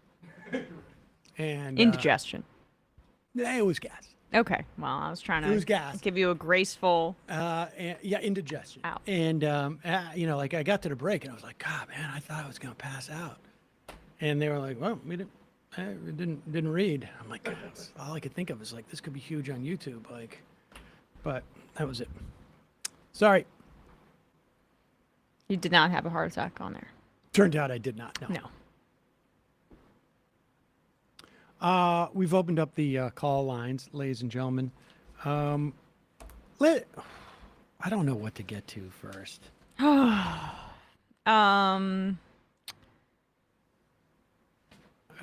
Let's do this Shapiro thing. Okay. So they're coming for Obergefell. I mean, and I can't help but wonder if part of the reason why they are coming for marriage equality now, part of it is because they are very nervous about having overturned Roe v. Wade. I know this may be counterintuitive, but they are trying to shift the playing field, like a limited hangout, I guess is what you could almost call it. They don't want people to pay attention to the fact that we're going to have 26 states in this country where abortion is going to be illegal. They don't want people to pay attention to the fact that the tens of thousands of women and childbirthers who have ectopic pregnancies are in grave health risk. They don't want to talk about the fact that young girls, will be forced to carry pregnancies. They don't want to talk about that. They don't want to talk about the likelihood of a 50-state federal abortion ban. They feel more secure in talking about overturning marriage equality and being homophobic and being transphobic. It's also like this kind of, they've achieved something large. They got their wish. Roe versus Wade is overturned. Now there's a crack in the system, and they want to see how many more cracks they can create. Definitely. They're also, it's an all-out blitz, and it's the right thing to do from their perspective strategically, right? Because they see an opening, and they're gonna take as much as they can. You've broken into the vault. The alarm's already running. You Right, exactly. So don't just take the 10,000. Take the gold bricks as well, right? But what's amazing is that just like they seemed surprised at the implications, many of them, of an abortion ban in a given state, and are trying to pretend that that's not the case, they also don't have any ability to deal with marriage equality now that it has been law of the land for 8 years or so, and it has not been raining cats and dogs like they said it would. It has not been destroying traditional marriages like they said it would. I mean, you don't understand the rhetoric that was going on during the first decade of the century was that if you allow gay people to get married, it's going to destroy my marriage, and not just mine, but other people. Like, it's going to destroy straight people's marriages. The sanctity of marriage is under attack. And so they don't have that argument anymore because everybody has seen that, like, it just meant that there was a little bit more married people, and that probably, like, cake businesses got a little more business. More weddings. And there was more weddings and event planners. That was basically it. Yeah. So they don't have an argument for this anymore. And they don't seem to have come up with any other one. Here is Ben Shapiro, one of the key intellectual pillars of the conservative movement. And this is what he's put on the screen, or on Twitter, in response to Ted Lieu. Ted Lieu said, no, he's saying Americans who are LGBTQ don't have a right to marriage because in his mind, it somehow isn't useful for society. And that was a response to Ben Shapiro's earlier tweet. If we want to click on that first, but we don't really need the context. But here's the important part. So Ben Shapiro writes, there is no constitutional, and then he puts into quotes, right. I'm not sure exactly why. But right. It's because it's supposed to be sarcastic. Right. I guess. It's just weird. There are constitutional rights. So why don't the quotes you put are not asterisks necessary. if it's supposed to be in like a mean girl voice? But okay. So there is no constitutional right, as if this is like a word that he has made up or something like that. Yeah, you have for to do two the men voice. or two women to marry one another. The founders would have died laughing. All right, let's just take that first sentence. There's also no constitutional right for a man and a woman to get married. This is not the issue whatsoever. Nobody's arguing there's a right for people to get married in the Constitution. Obergefell was decided based upon the 14th Amendment, which says that everyone essentially must be treated under the law equally unless there is some really serious government interest in not doing so. Okay? And so there is no right for two men or two women to marry. That's correct. There's also no right for a man and a woman to marry. There's no right for anyone to get married in a constitution. But the government affords many, many rights and benefits to married people, as does society. I think back in the day, they had enumerated, folks had counted them out. There's something over 1,000 rights and privileges associated with being married in this country. Visitation rights, tax benefits, you can sign up. You can't testify against, somebody in a court of law. There's a whole host, obviously 1,000 of these. And if the government is going to afford those rights to a man and a woman when they marry, there has to be some reason, two people when they get married, man and a woman when they get married, there has to be some reason, because that right is not afforded to three people who get married. Maybe people could argue that it should be, the number's not relevant, but the government has decided we're going to give special privileges to two people who form this contract. And there is no reason whatsoever why those two people, man and man, woman and woman, aren't eligible. There's no government reason. You could say there's a governmental reason that you shouldn't marry your child or your sister, or your brother, because we have decided that that perhaps potential offspring could be problematic, or that there's a special relationship. You're not two people who are otherwise unrelated entering into the contract, whatever. People want to debate that, they can debate that. But two people who have no relationship to each other decide to enter into this marriage contract and get these benefits, the government awards them. There's no argument as to why, under equal protection under the law, you wouldn't afford that to a man and man. And then he says the founders would have died laughing. Yeah, the founders didn't create the 14th Amendment, you idiot. 100 years between the founders, should put those in quotes, and the 14th Amendment on which this case was based. The founders would have also died laughing at, what? Women voting? I can't impregnate my slaves? Wait a second. No slaves? My God, man. What are you, crazy? Or something like, what do you mean, no witches? This is all, we know what they would have died laughing at is well, how could this idiot think that we would have known what would have taken place 100 years after our deaths? What a fool. And then he goes on, he says, there's no moral right, again, he puts this in quotations, to government approval for whatever sexual relationships you form. That doesn't mean a legal bar to such activity. Okay. Why is he bringing up moral? Because there's no question about morality in this at all. There's no question about morality in this. And this is incidentally him denying the question of government not seeing a social utility to this. The reason why he brings up more morality in this instance, even though he's doing it as a side, as sort of like a bank shot, there doesn't need to be a moral right here. It just needs to be that government has decided to provide certain rights to some people and has no basis into which to deny them to other people. That is, two people can form a contract where they are married and get these benefits based upon the fact that they love each other, or they at least pretend to love each other.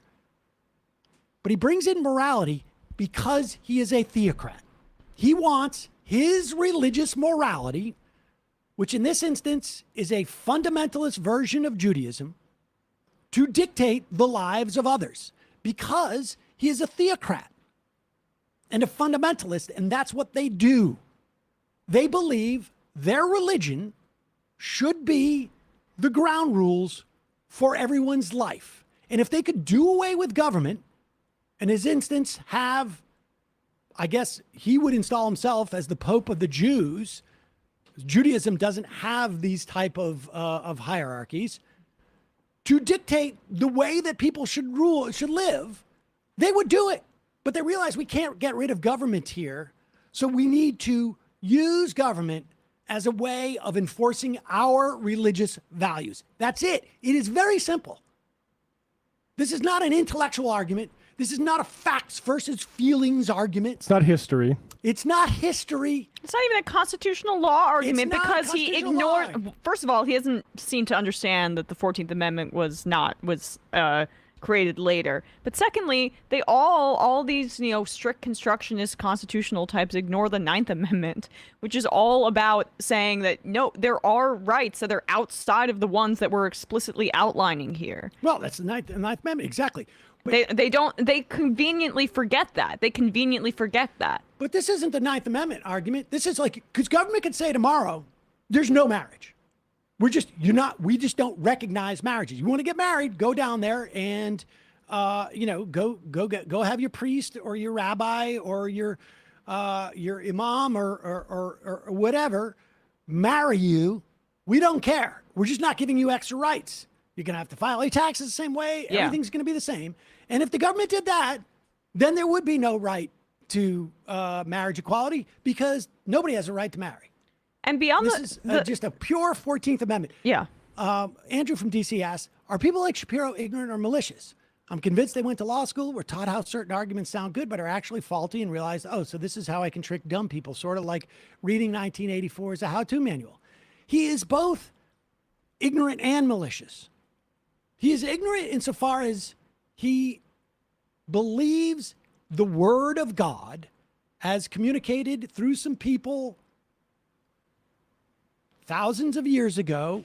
In his instance, I don't know, what were we, 4,000 or 5,000, I guess, when the Torah was written, 5,000, 5,000 plus. That's the word of God. And that, therefore, that is what everything is and supposed to be.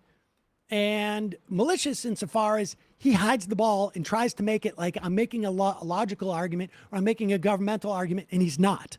He's making the argument of a theocrat because he is a theocratic fundamentalist, period, end of story. You don't need to know anything else because that is what he, and he is not alone. 50%. 50%. There is no block of people who votes more consistently or voted more consistently for Donald Trump, other than white people, I guess, white men, for Donald Trump than evangelical fundamentalist Christians. And that is the story that is going on here. And that's what they have, and that what you want to talk about, like, why are they pushing transphobia? Why are they pushing homophobia? Why are they pushing misogyny?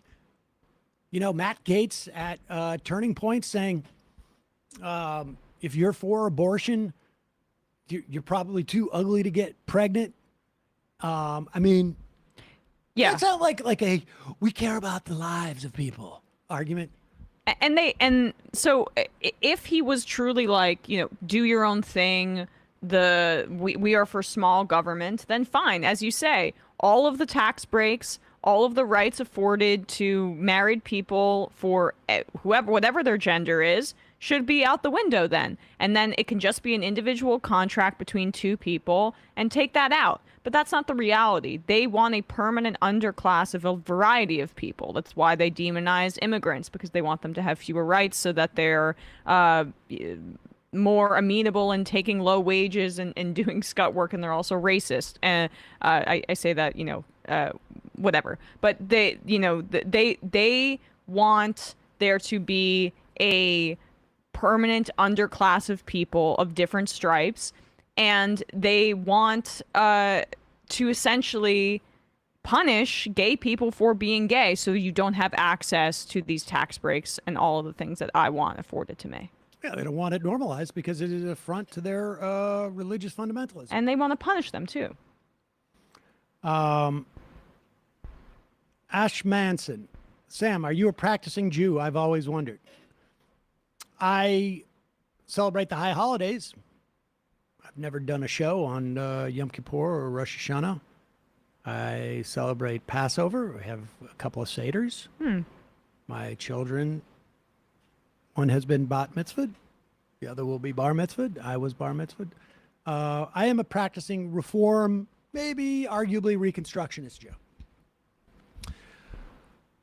Thank you for the question. Calling from a 308 area code. Who's this? Where are you calling from? Hey, it is Aaron from Nebraska.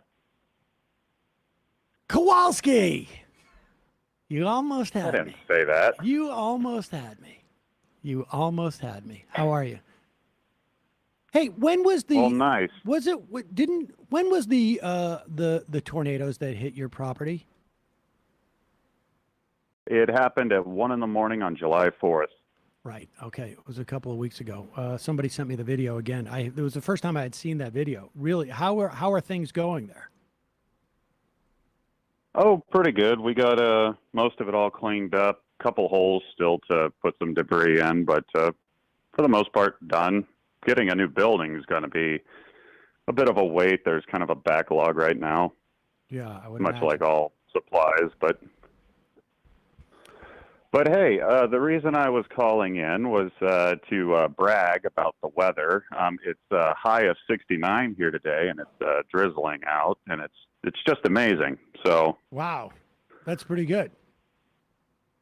Yeah, considering the last 3 weeks have been in the upper 90s, low 100s.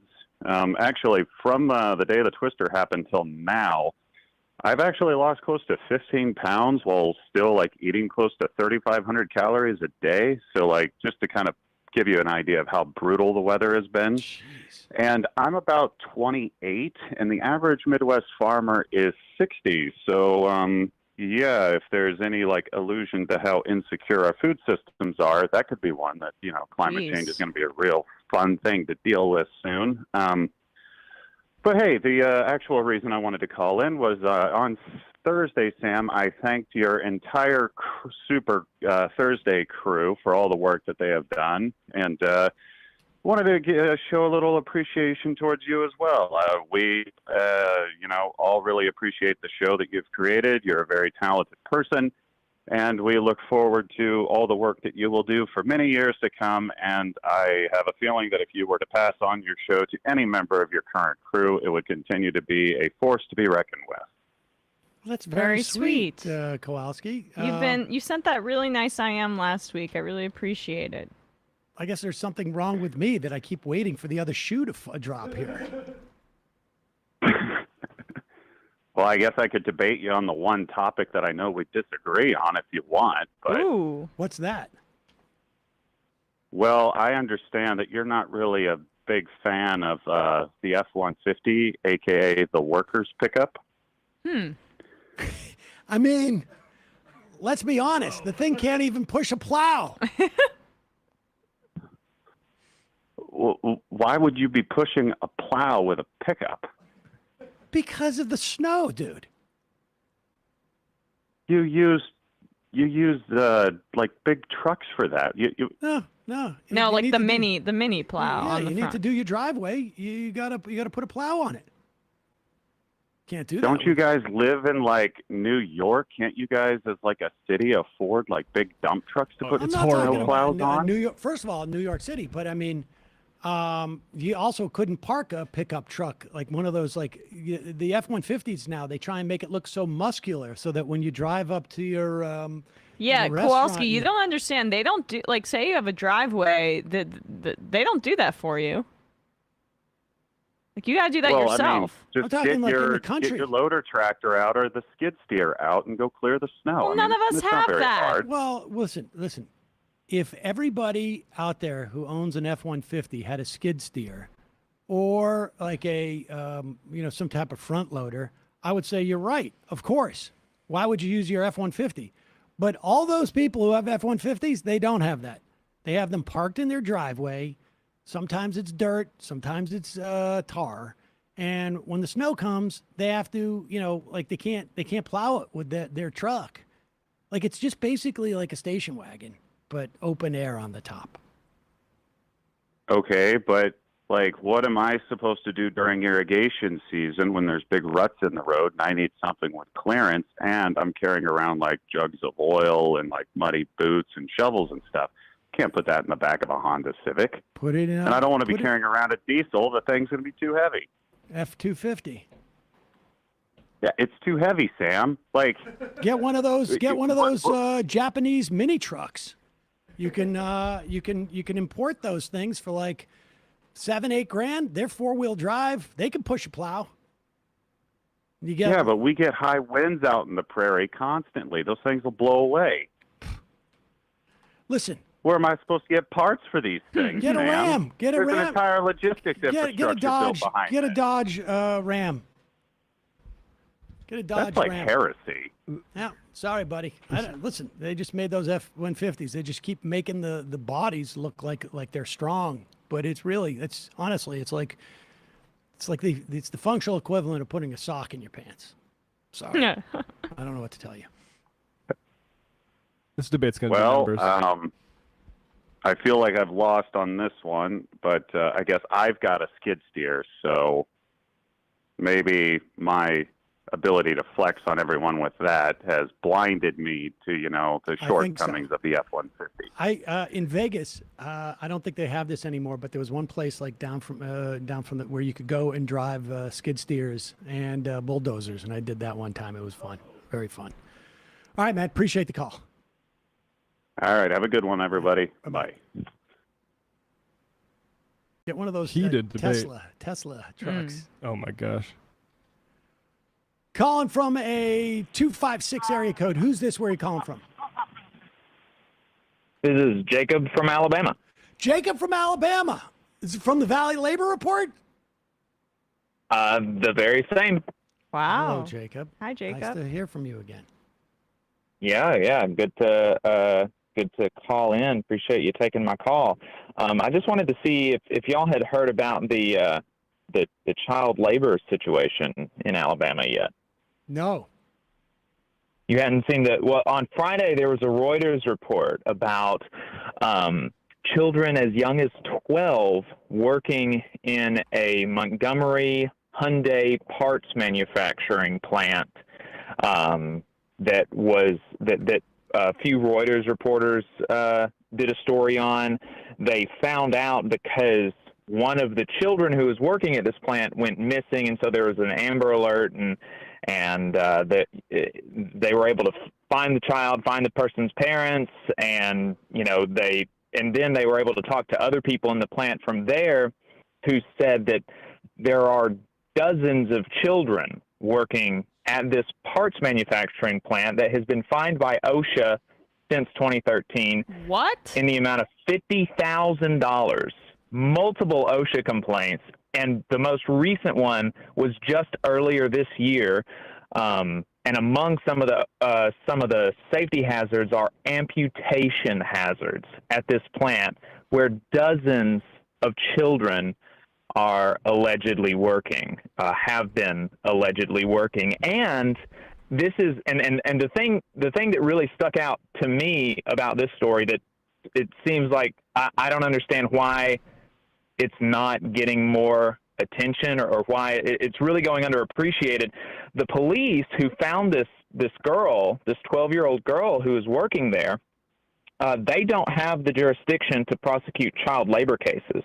So they sent it to the Attorney General's office in February. In February, 5 months ago, they sent this to the Alabama Attorney General's office. And when the Reuters reporters contacted the AG's office, they had nothing to say to them about it. They gave no indication that there were any pending or potential lawsuits or criminal charges for allowing 12-year-old children to work in places with amputation hazards.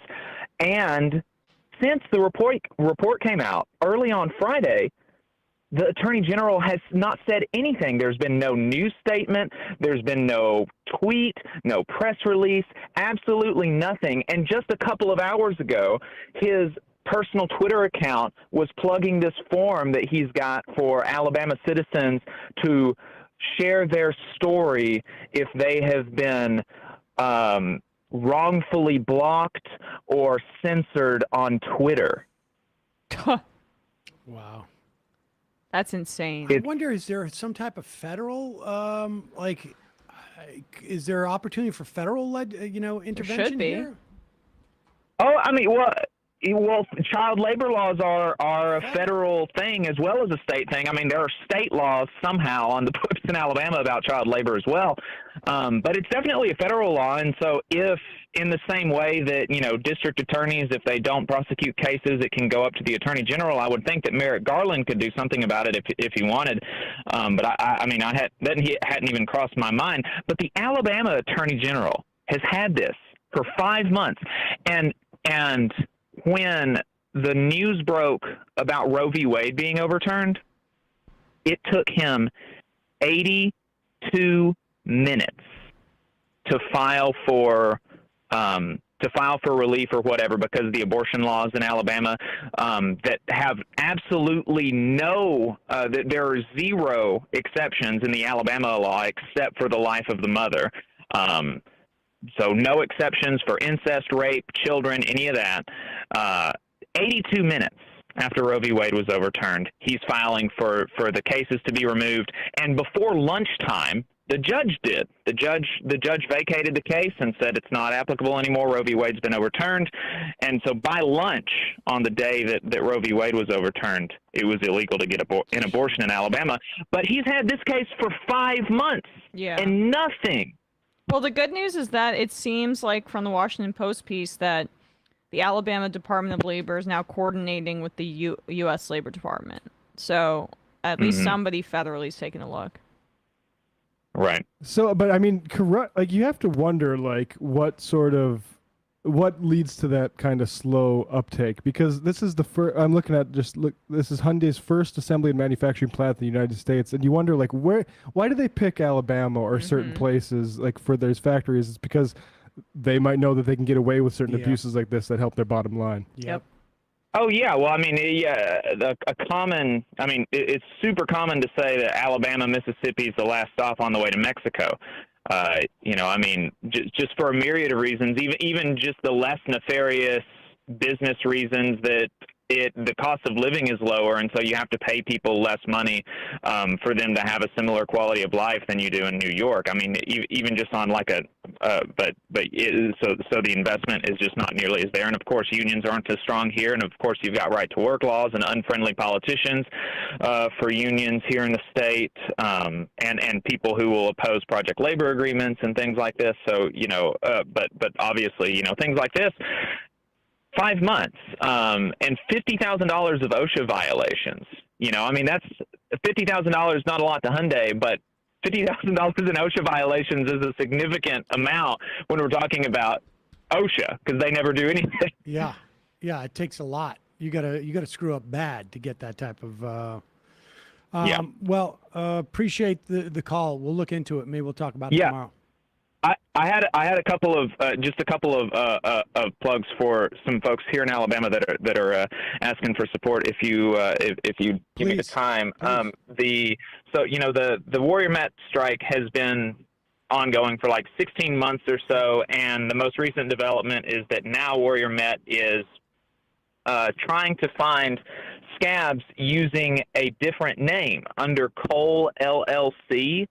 And so they've got an email and a phone number that you can that they're asking for applications. Hayden Wright on Twitter has retweeted it. So wait a second. As well as Elise Joshi. Let me ask you this. So if anybody wants to send in a very, very real application, Jacob, let me ask you this: the reason why they would call themselves Cole LLC, is that what it is?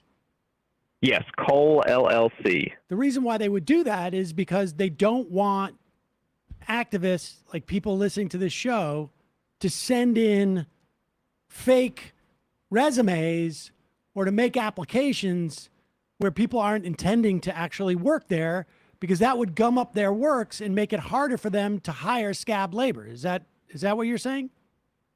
Exactly. They don't want people to understand that Cole LLC is actually Warrior Met Coal, and the jobs that they're applying for are scab jobs in Alabama where the workers are on strike. We're actually only 100 of Jacob, the... I just want to make sure I understand this. And so you're telling me that somebody on Twitter has posted the email address for this Cole LLC. And the phone number. And the phone number.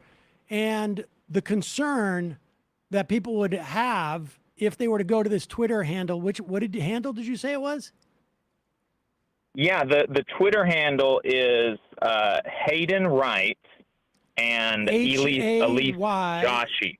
I got it. HAEDENWRIGHT. All right. Well, okay. We will put that Twitter up there so that people understand if you're not applying for real for this scab job, this is where you wouldn't go to get the email address. Yes. Because why would you apply for that job? Right? Right. Okay. Right. Exactly. Because that would end up making it very difficult for them to hire scabs, because just the amount of work associated with having to weed through all the resumes, you wouldn't know which one was real. Inefficient scab. Yes. Yeah. Okay. So just put that, put a link to those Twitter feeds so that people don't make the mistake of accidentally applying for a scab job there, because that would mess up. Wouldn't want people to do that. Cole LLC, and actually, which is Warrior Met. They must be having problems with this. It sounds like. It sounds like they really don't want people to do that. But anyway. Right. Yeah, it sounds like they definitely wouldn't want to do that. And then there were also 2 Starbucks workers in Scottsboro, Alabama, who were fired, and the Birmingham DSA is raising money for them on Twitter. You can find them at BHAM DSA, BHAMDSA on Twitter if you want to donate to the Scottsboro Starbucks Workers Relief Fund. A couple of them were fired, and some of the others are looking at cut hours. So. All right. Well, we will put that up there. Much appreciated. Appreciate the call, Jacob. Yep. Folks can check out Sam. the Valley Bye. Labor Report. We'll put a link into that as well, in the blog and the YouTube. All the descriptions, all the things. Starbucks is really getting on it with the. I just donated to a store in Pennsylvania that they had repairs that were long-standing requests from the workers, and then they unionized, and finally it's time to shut down the store. Nobody gets pay, so to do those repairs. So I just retweeted that from the majority account, the Scottsboro, Alabama Starbucks. Chipotle did that up in Augusta, Maine, too. Apparently, some version of that. Also, the first Trader Joe's is having a union vote in Hadley, Massachusetts. We had mentioned that at the top of the show. People should check that out. All right. Which one of these should we do? The Tucker clip is very funny. Tucker also... 13 or 12. Let's just get to this. We Get this can't out of the do way. both. I mean, so how are we doing with the audio on 13? It's rough, but it's, yeah, maybe I'll try to figure something out tonight. Maybe we can get better audio, because it is almost impossible. Yeah. All right. So 12. Glenn Greenwald, about, I guess it was a week ago or so, saw an advertisement online that he was interviewing Alex Jones at I think it's South by Southwest. They were showing a documentary, and you know, I retweeted it with very little commentary, just sort of implying that the journey was over and Glenn Greenwald had arrived at his destiny. Natural conclusion.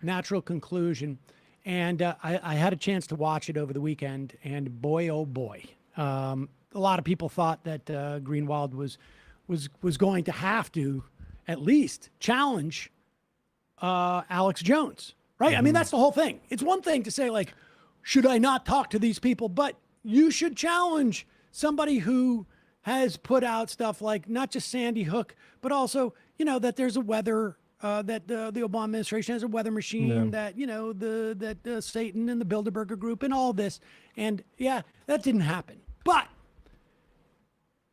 Glenn Greenwald's fascinating. Still, I think he believes that he needs to pace out his transition. Mm-hmm. And this is what they do. Dave Rubin, it took how many years for him? 5 or 6 years? Oh yeah, until it became absolutely untenable for him to continue to identify as the last liberal. You go back to the first months after Trump was elected. He's like, I'm going to hold his feet to the fire when he needs to have his feet held to the fire. Look, I'm the guy who's independent of all these wackos. Yeah. If he tells me his feet are a little cold, then I'll put his feet right by the fire, just so he warms up a little bit. And so, Dave Rubin took many years to go from being the last liberal and, I'm with the left on everything except for whatever it was. And then he was for single-payer health insurance and also a smaller government. And then he jettisoned the single-payer health insurance. And you're not on the left. You're not a liberal. Well, I have gay marriage and blah, blah, blah. And they use Medicare for all. I'm against identity politics except for when I need to justify what my politics are. And so there's a transition. And, with Greenwald, we're watching it. First thing you have to do, and that is what the Alex Jones interview really shows, is jettison the idea that you're actually like a journalist anymore. Yeah. He's just an opinion guy now. He had some very good journalism in the past. Arguably, I would argue yes, others would argue no, but he still needs to go and find places where where people will buy the premise that he just has some disagreements with the left. But sometimes when he gets questioned, he has to also sort of like really argue, I'm not on a journey to the right. That's not what's happening here. We're back to the right. Here he is on a show called The Vanguard. Yep.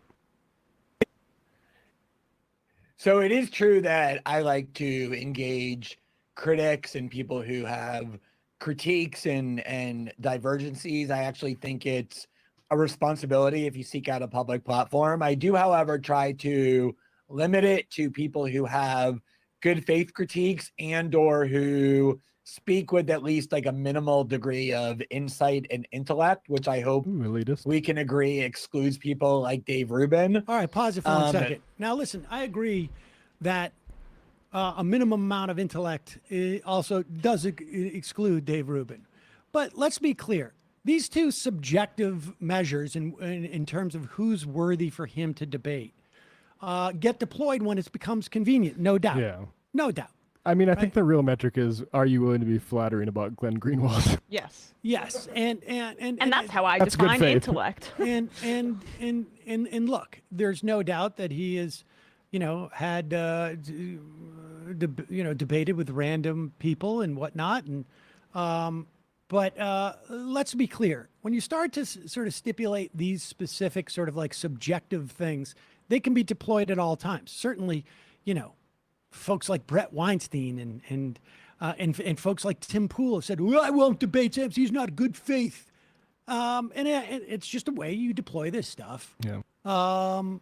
As a way of basically not doing what you claim you do. Versus your approach, which leaves very little to, I guess, scrutiny, which is you'll basically debate anybody. You'll debate a caller and you'll debate any... Well, we have open calls every day. You just debated Destiny. You'll debate Tim Pool, Crowder you want to debate, all those people. For the most part. But what I won't do is pretend I have some highfalutin standards that are actually objective when in fact they're just excuses to be deployed when I feel comfortable with the situation.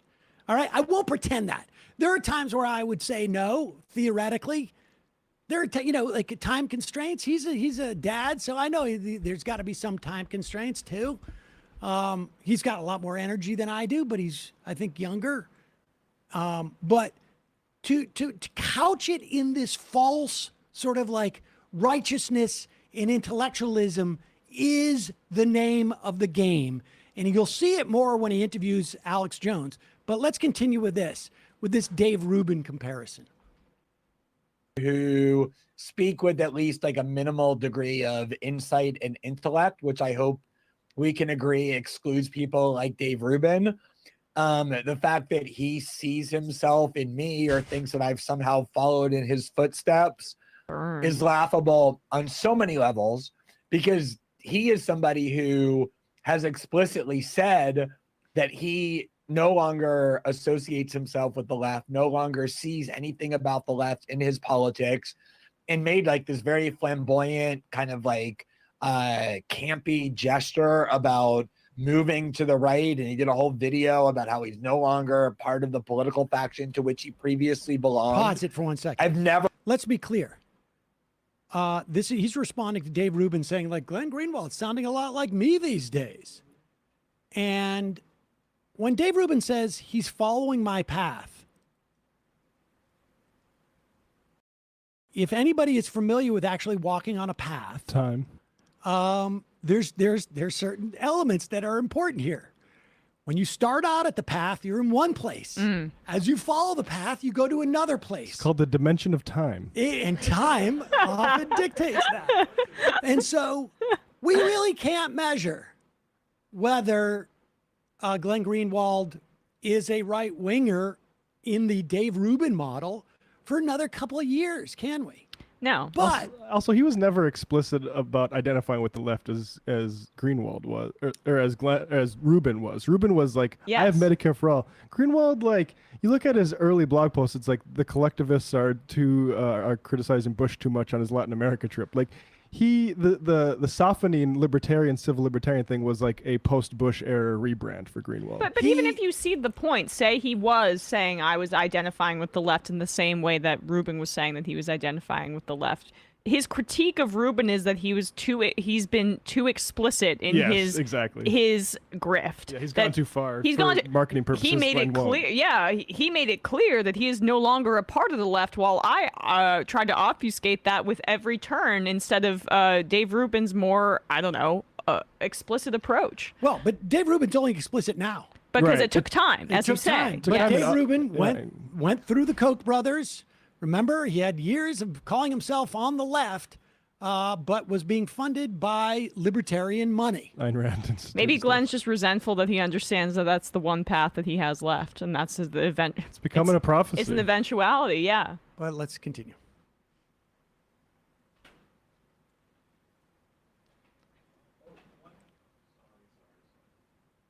No longer associates himself with the left, no longer sees anything about the left in his politics, and made like this very flamboyant kind of like campy gesture about moving to the right. And he did a whole video about how he's no longer part of the political faction to which he previously belonged. Glenn would never do I've never suggested or hinted at anything like that, let alone made some kind of self-serving branding and career out of that announcement. Glenn would never be self-serving or self-congratulatory. Glenn has not made an explicit announcement because Glenn is, like he says, smarter than Dave Rubin and understands that there's greener pastures, if you will, if you don't necessarily build any explicit fences. Yeah. And you go on, you introduce yourself to the Alex Jones crowd and treat him fairly, or I should say, well, let me put it this way, and we'll get to that tomorrow.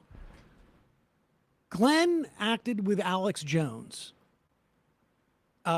interviewed Alex Jones with less fervor than I've seen entertainment reporters on movie junkets interview people.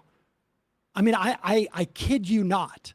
If Alex Jones was to hire somebody with the explicit instructions of use your cachet as a journalist and an investigative reporter, interview me, make it seem like you're actually interviewing me, but make it like build in all of the justifications for everything I've ever done. Call me on nothing. It's like an in-house. You could not have gotten a better interviewer than. It's like an in-house media operation. It's like Bloomberg interviewing Michael Bloomberg on his presidential run. It's like the New York Giants like reporter interviewing the starting quarterback for the team website. Oh man, it looks like an interview. It sounds like an interview, but it's just a part of our propaganda effort. And as stupid as Dave Rubin is, Dave Rubin would be pretty explicit. And part of the reason why he got sort of like jammed up was because he was explicit for what policies placed him ostensibly on the left. And I don't know what those policies are that Glenn proposed. Now, Glenn has the same construction of I didn't go anywhere. The left left me when it came with the idea of not being an absolutist when it comes to civil liberties. The left was never an absolutist on things like First Amendment. Never. That has not been part of the leftist tradition. There have been leftists who certainly are very strong on civil liberties, without a doubt, but not the absolutist on the First Amendment. I mean, that's what Glenn's going to say about his interview with Alex Jones, that somehow even people who lie about Sandy Hook to the point of getting sued to high heaven, even people who talk about weather machines, they deserve to be part of the conversation, or it's, like that. And I will elevate them to do so.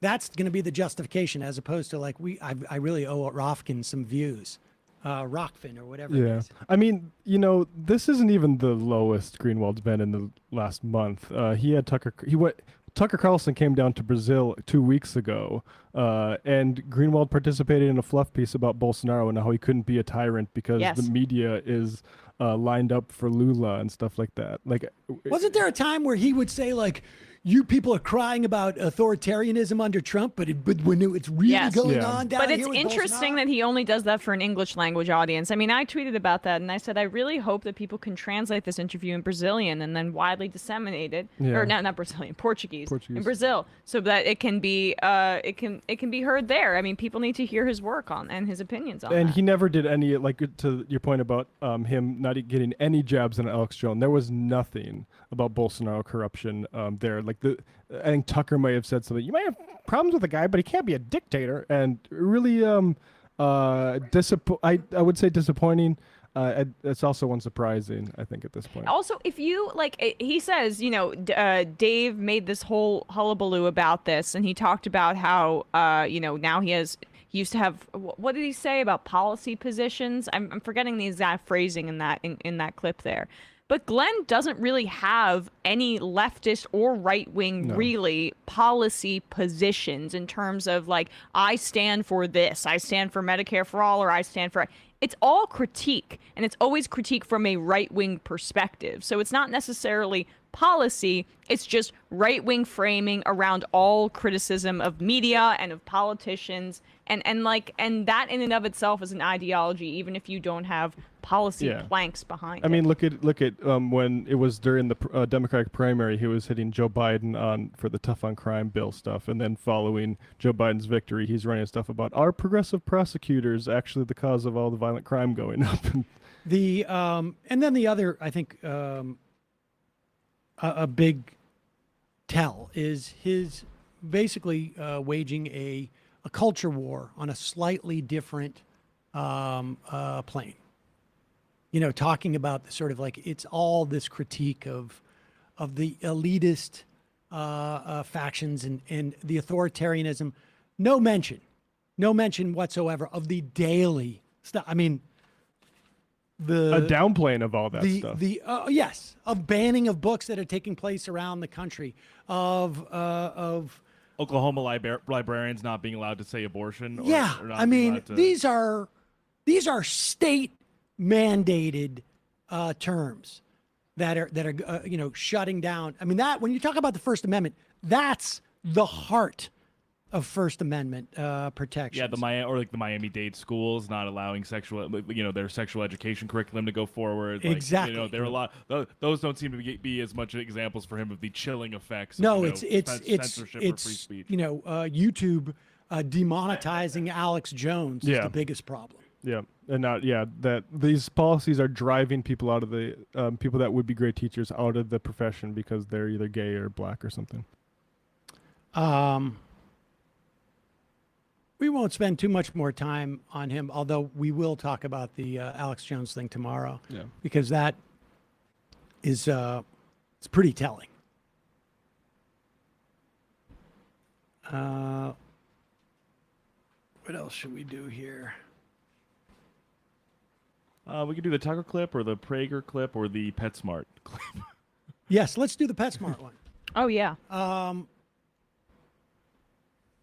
To pretend that the Republican waging of transphobia is in any way distinct from its homophobia is disingenuous at best.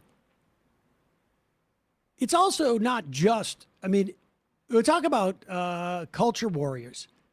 You know, people who say, like, I don't engage in the culture war. I just think mask mandates were wrong. We'll get to that in a moment. This dude is a guy named Eric Schmidt. Is that his name? Ethan Schmidt. Ethan Schmidt. And he's just like some, I don't know, how would you describe him? Like a right-wing troll. Yes. And here he is going into a PetSmart in Arizona just a couple of days ago, very proud of the video he's about to make. Hey, I'm just curious, what is that flag right there? That flag? What is that? Flag? I think it's a pride flag. Can you take it down, please, right now? For what purpose? Because it offends me greatly. Can I get a manager up to the front, please? Yeah, that stuff is satanic. We can't have that, especially at PetSmart. Satanic. Pause it. Where do you think things like talk about like Satanism comes from? I would say Alex Jones talking about this stuff. Alex Jones, Marjorie Taylor Greene, a lot of the people that, you know, we're told we can't suppress because it'd be against free speech. Yes. Right.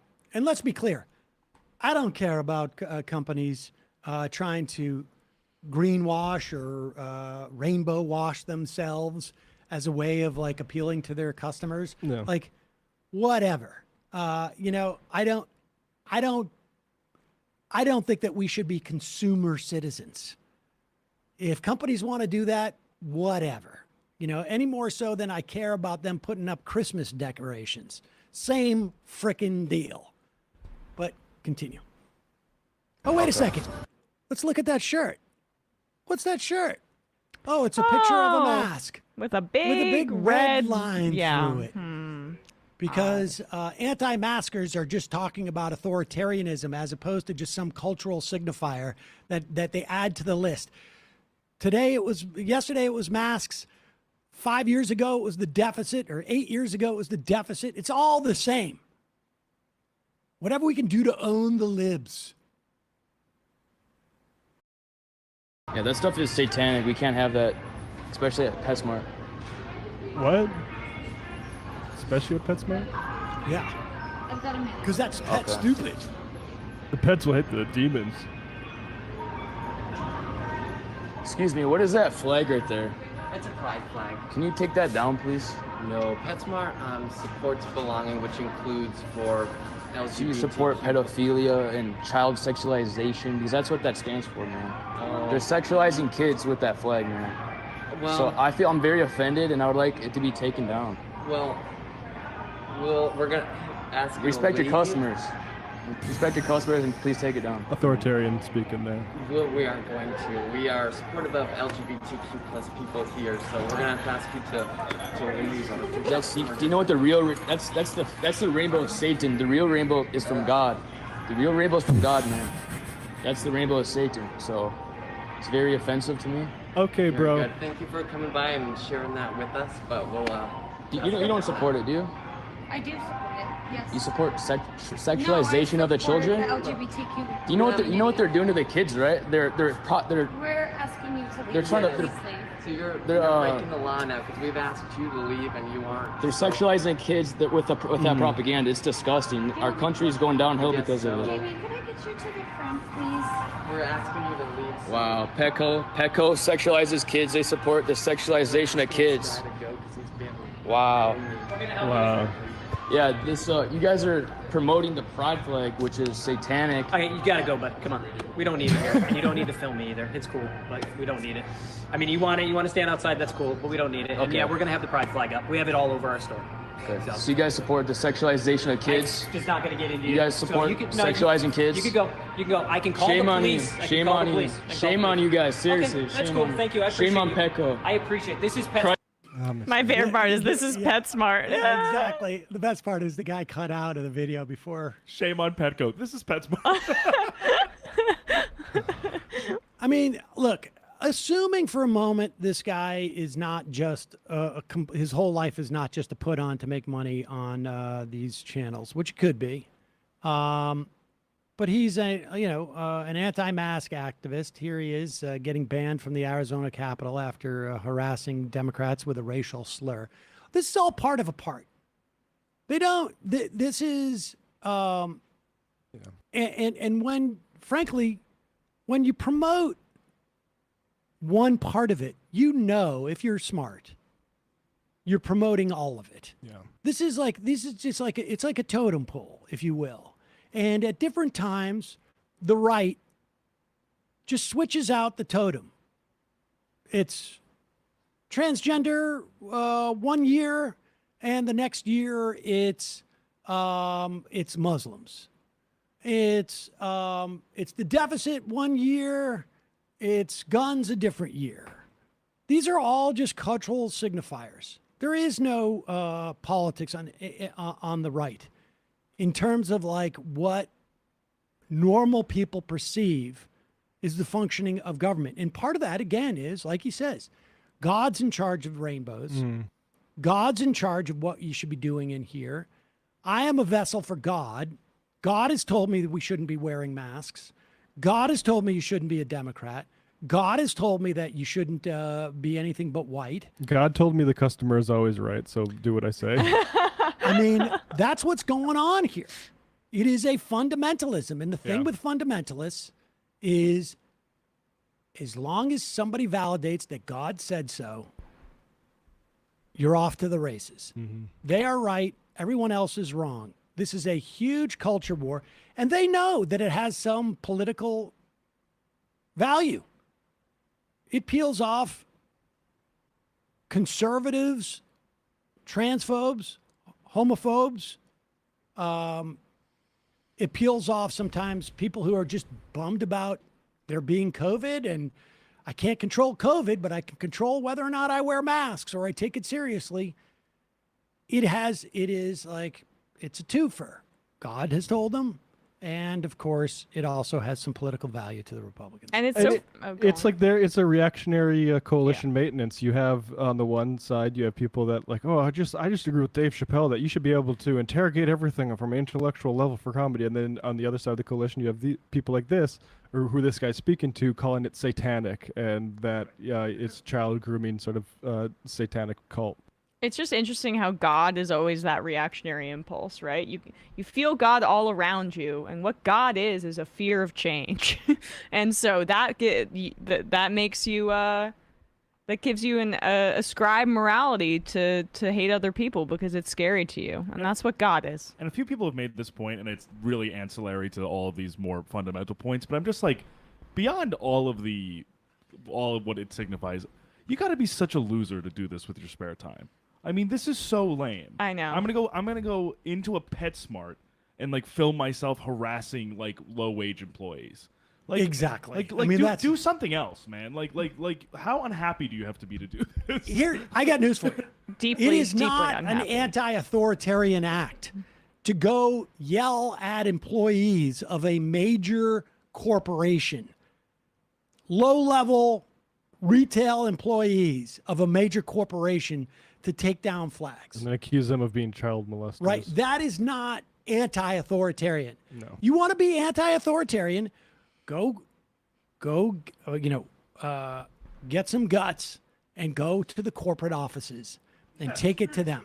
Yeah. Go to the corporate offices. Walk right in. Go in there and tell those corporations and those shareholders, no more, gay pride. Yeah. Extinction Rebellion does this kind of stuff. That's like actually anti-authoritarian. You might walk into the boardroom and see a sort of satanic ritual going on and save everybody. Exactly. From this. Yeah. Or you just catch may him walk in the into act. a boardroom and see Blake Masters. You never know. May see your Arizona Senate nominee. Mr. Masters, I'm sorry. I'm here because I took your advice and I want to be an alpha male. Well, I'm really sorry. I had no idea you were going to be in here. Let me go to one of the Coke Industries employees and see if I can chastise them. Man, mustachioed fundamentalists. Who would have thought? Really? What a combo. Boy, oh boy.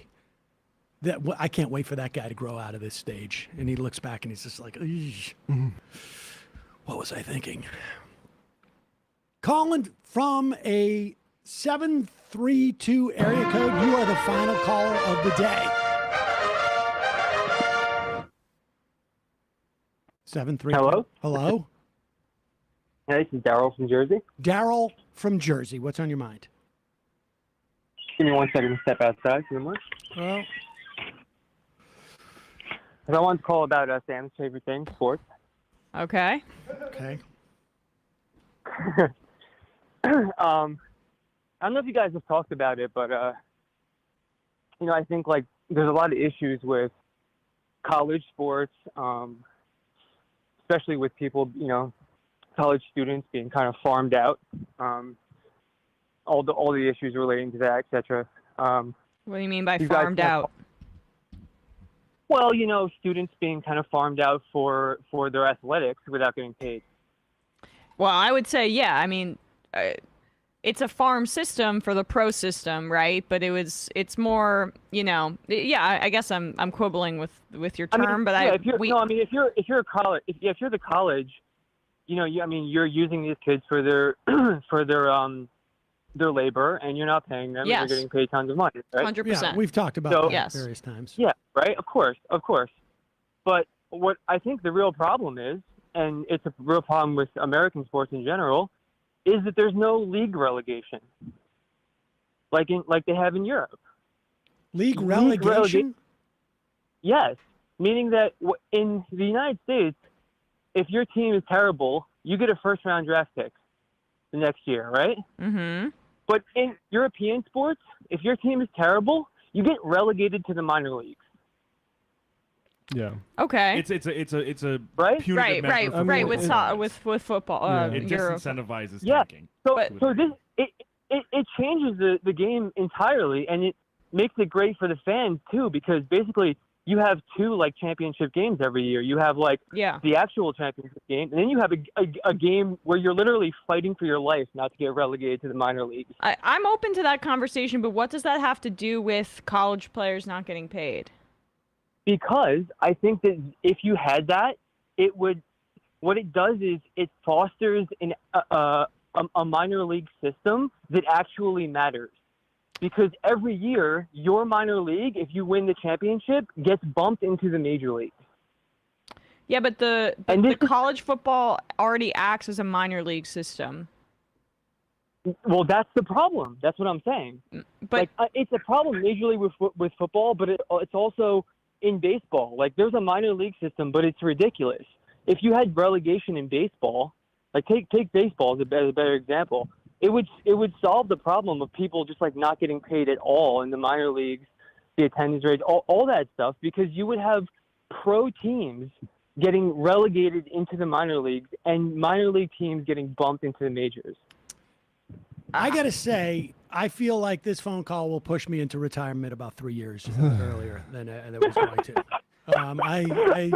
I appreciate your point. It sounds more applicable to sophisticated. baseball, but yeah. But also, who are you going to get to institute this change? That's the problem. Is like it's not actionable. Like, are you going to get the players' union like to do this next strike? They're It is about 95 degrees in here, and my tolerance for this type of abstract discussion about sports is immeasurably small. So I will say, save that question. You guys are the best. Call in Thursday. You guys are the best. I try, but in October. Thank you guys. You guys are the best. I love everything you do. All of it. I was a big fan of Michael. I've been to all the shows. No, I like you too. Thank you. I appreciate it. But we gotta go. We like you. Bye. Bye. I can't. It's too hot in here for me to entertain that at 2:30. Like, I thought, okay, little sports question. I'll deal. Yeah. I'll deal. I thought we were just questioning the entire structure of sports in our society. Yeah. It's just like, it wasn't just like, what do you think about this player? Should they go in the draft? What did you think about who did you choose for your fantasy rotisserie team? And Like, what's going on? But what's a rotisserie team? That's like the original fantasy term. Oh, really? Oh, you didn't know that? Yeah. No, I knew one of the guys who started it. Oh, really? Yeah. I just think of chicken, and now I'm hungry. I can't remember why they called it rotisserie, but back then it was rotisserie. It's because it had something to do with like how the schedule moves around. Yeah, it was something like that. Okay. Well, I'm very excited for fantasy football. Okay. All right. Let's move right along. And We should do it with read the some audience. I IMs. still think that. Chucky Sumner. Hey, MR crew. I was hoping I'd get a show far for myself and the thousands of people set to take the state bar exams across the country starting tomorrow. It's been a grueling last couple of months. That was exacerbated by the SCOTUS overruling large portions of our con law outlines. Thank you and your podcast for helping me maintain some sanity during this time. Good luck to all the test takers. Join the legal profession to fight the powerful and dismantle the corrupt institution. Rest in power. Michael left his best, and thank you, MR crew. And here you go. That's for all of you taking that thing. Only 10 IMs. I'm sorry, folks. We're about to pass out. Pinko Bastard. My girlfriend always cracks up when Emma does Jordan or Donald impressions. Please keep those coming. Just kidding. She's my wife. Oh, there we go. My wife. Jonathan Armstead. I finally caught COVID on Friday. Pause for shofar. While convalescing, I caught up on reading Ellie Mistel's Allow Me to Retort, A Black Guy's Guide to Constitution is full of smackdowns on originalism. I also didn't know that the Lawrence case only happened because someone was upset that an interracial couple was having gay sex. Seems like we should be talking about that more. Sam isn't a practicing Jew. He's perfected. Do you see? There you go. All right. That is a Michael reference. Clown Show Mike. Cruz can't even get his own daughter to kiss him, and yet he wants anyone to kiss his ass or let him kiss his cheek. Yikes, I really boned that joke. Gates looks like a cursed ventriloquist dummy. Adam Lefty. Matt Gates literally stole that bit from George Carlin, just flipped the target of the joke from pro-lifers to pro-choice. How stupid to plagiarize one of the most famous comedians. Super not stupid when that's your audience. Matthew of Philadelphia, recurring monthly donation to Justice Democrats, Sunrise Movement, or Extinction Rebellion is a great way to feel a little better. Whenever you get stressed and you're not doing enough about climate change, think of it as a subscription to the future for human civilization. Yes, I would agree, but we got to get out there too. You got to get involved as much as you possibly can. Gary Busey Brains, you've talked before about how the Republicans have destroyed the norms of governance. So Democratic leadership has been putting themselves at a disadvantage by clinging to those norms, i.e. blue slips filibuster. Should we also start to assume we leftists needs to set aside the norms of peaceful protest? I'm thinking more in terms of defensive measures to protect ourselves against militant right-wing extremists rather than mimicking their insurrectionist behavior. I mean, that's what Antifa really is. They people who adopt that, I guess, I don't know if you could call it an ideology as much as a stance against fascism, an anti-fascist stance. That's what they're doing. I mean, that's what, to the extent that they sort of became popular 5 or 6 years ago, it was in defense of people who were being attacked by right-wingers, and they still do that. Yeah, and I'd say those sorts of tactical questions are probably better spoken about within the context of like a organization that you're with as opposed to like online. Yes. I have no doubt that some of these organizations are going to become, more oriented towards mutual defense. Elon Pison, can you please take calls? I'll get on the horn if you allow it, but I'm on the job in an area with no internet service. All right. Sorry about that. 1996 Sam, Saul Rosenberg voice. Oh no, I still have gas problems in the future and on live television. I just hope oopsie poopsies goes away and my hemorrhoids clear up by then. It doesn't track 96. I wasn't thinking about that. Fighting Soy Boy with Shabibos, a deep reverence for the founding fathers. I wonder if he's ever discussed Thomas Jefferson's derogatory remarks on Judaism, and if those were words of an enlightened man or just a fool in a different time. Good question. I got to look into that. The Mad Chatter. Finding out Kowalski is only 28 has deeply shattered the farmer daddy vision I have of him. And the final I am of the day.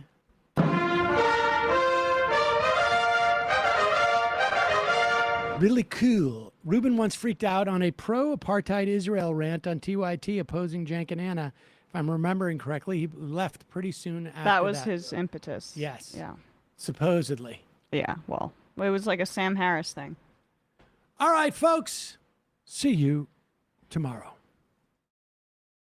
It might take all the strength I got to get to where I want, but I know somehow I'm gonna get there. I wasn't looking when I just got caught between the truth and the light bar, but finding out won't make me feel any better.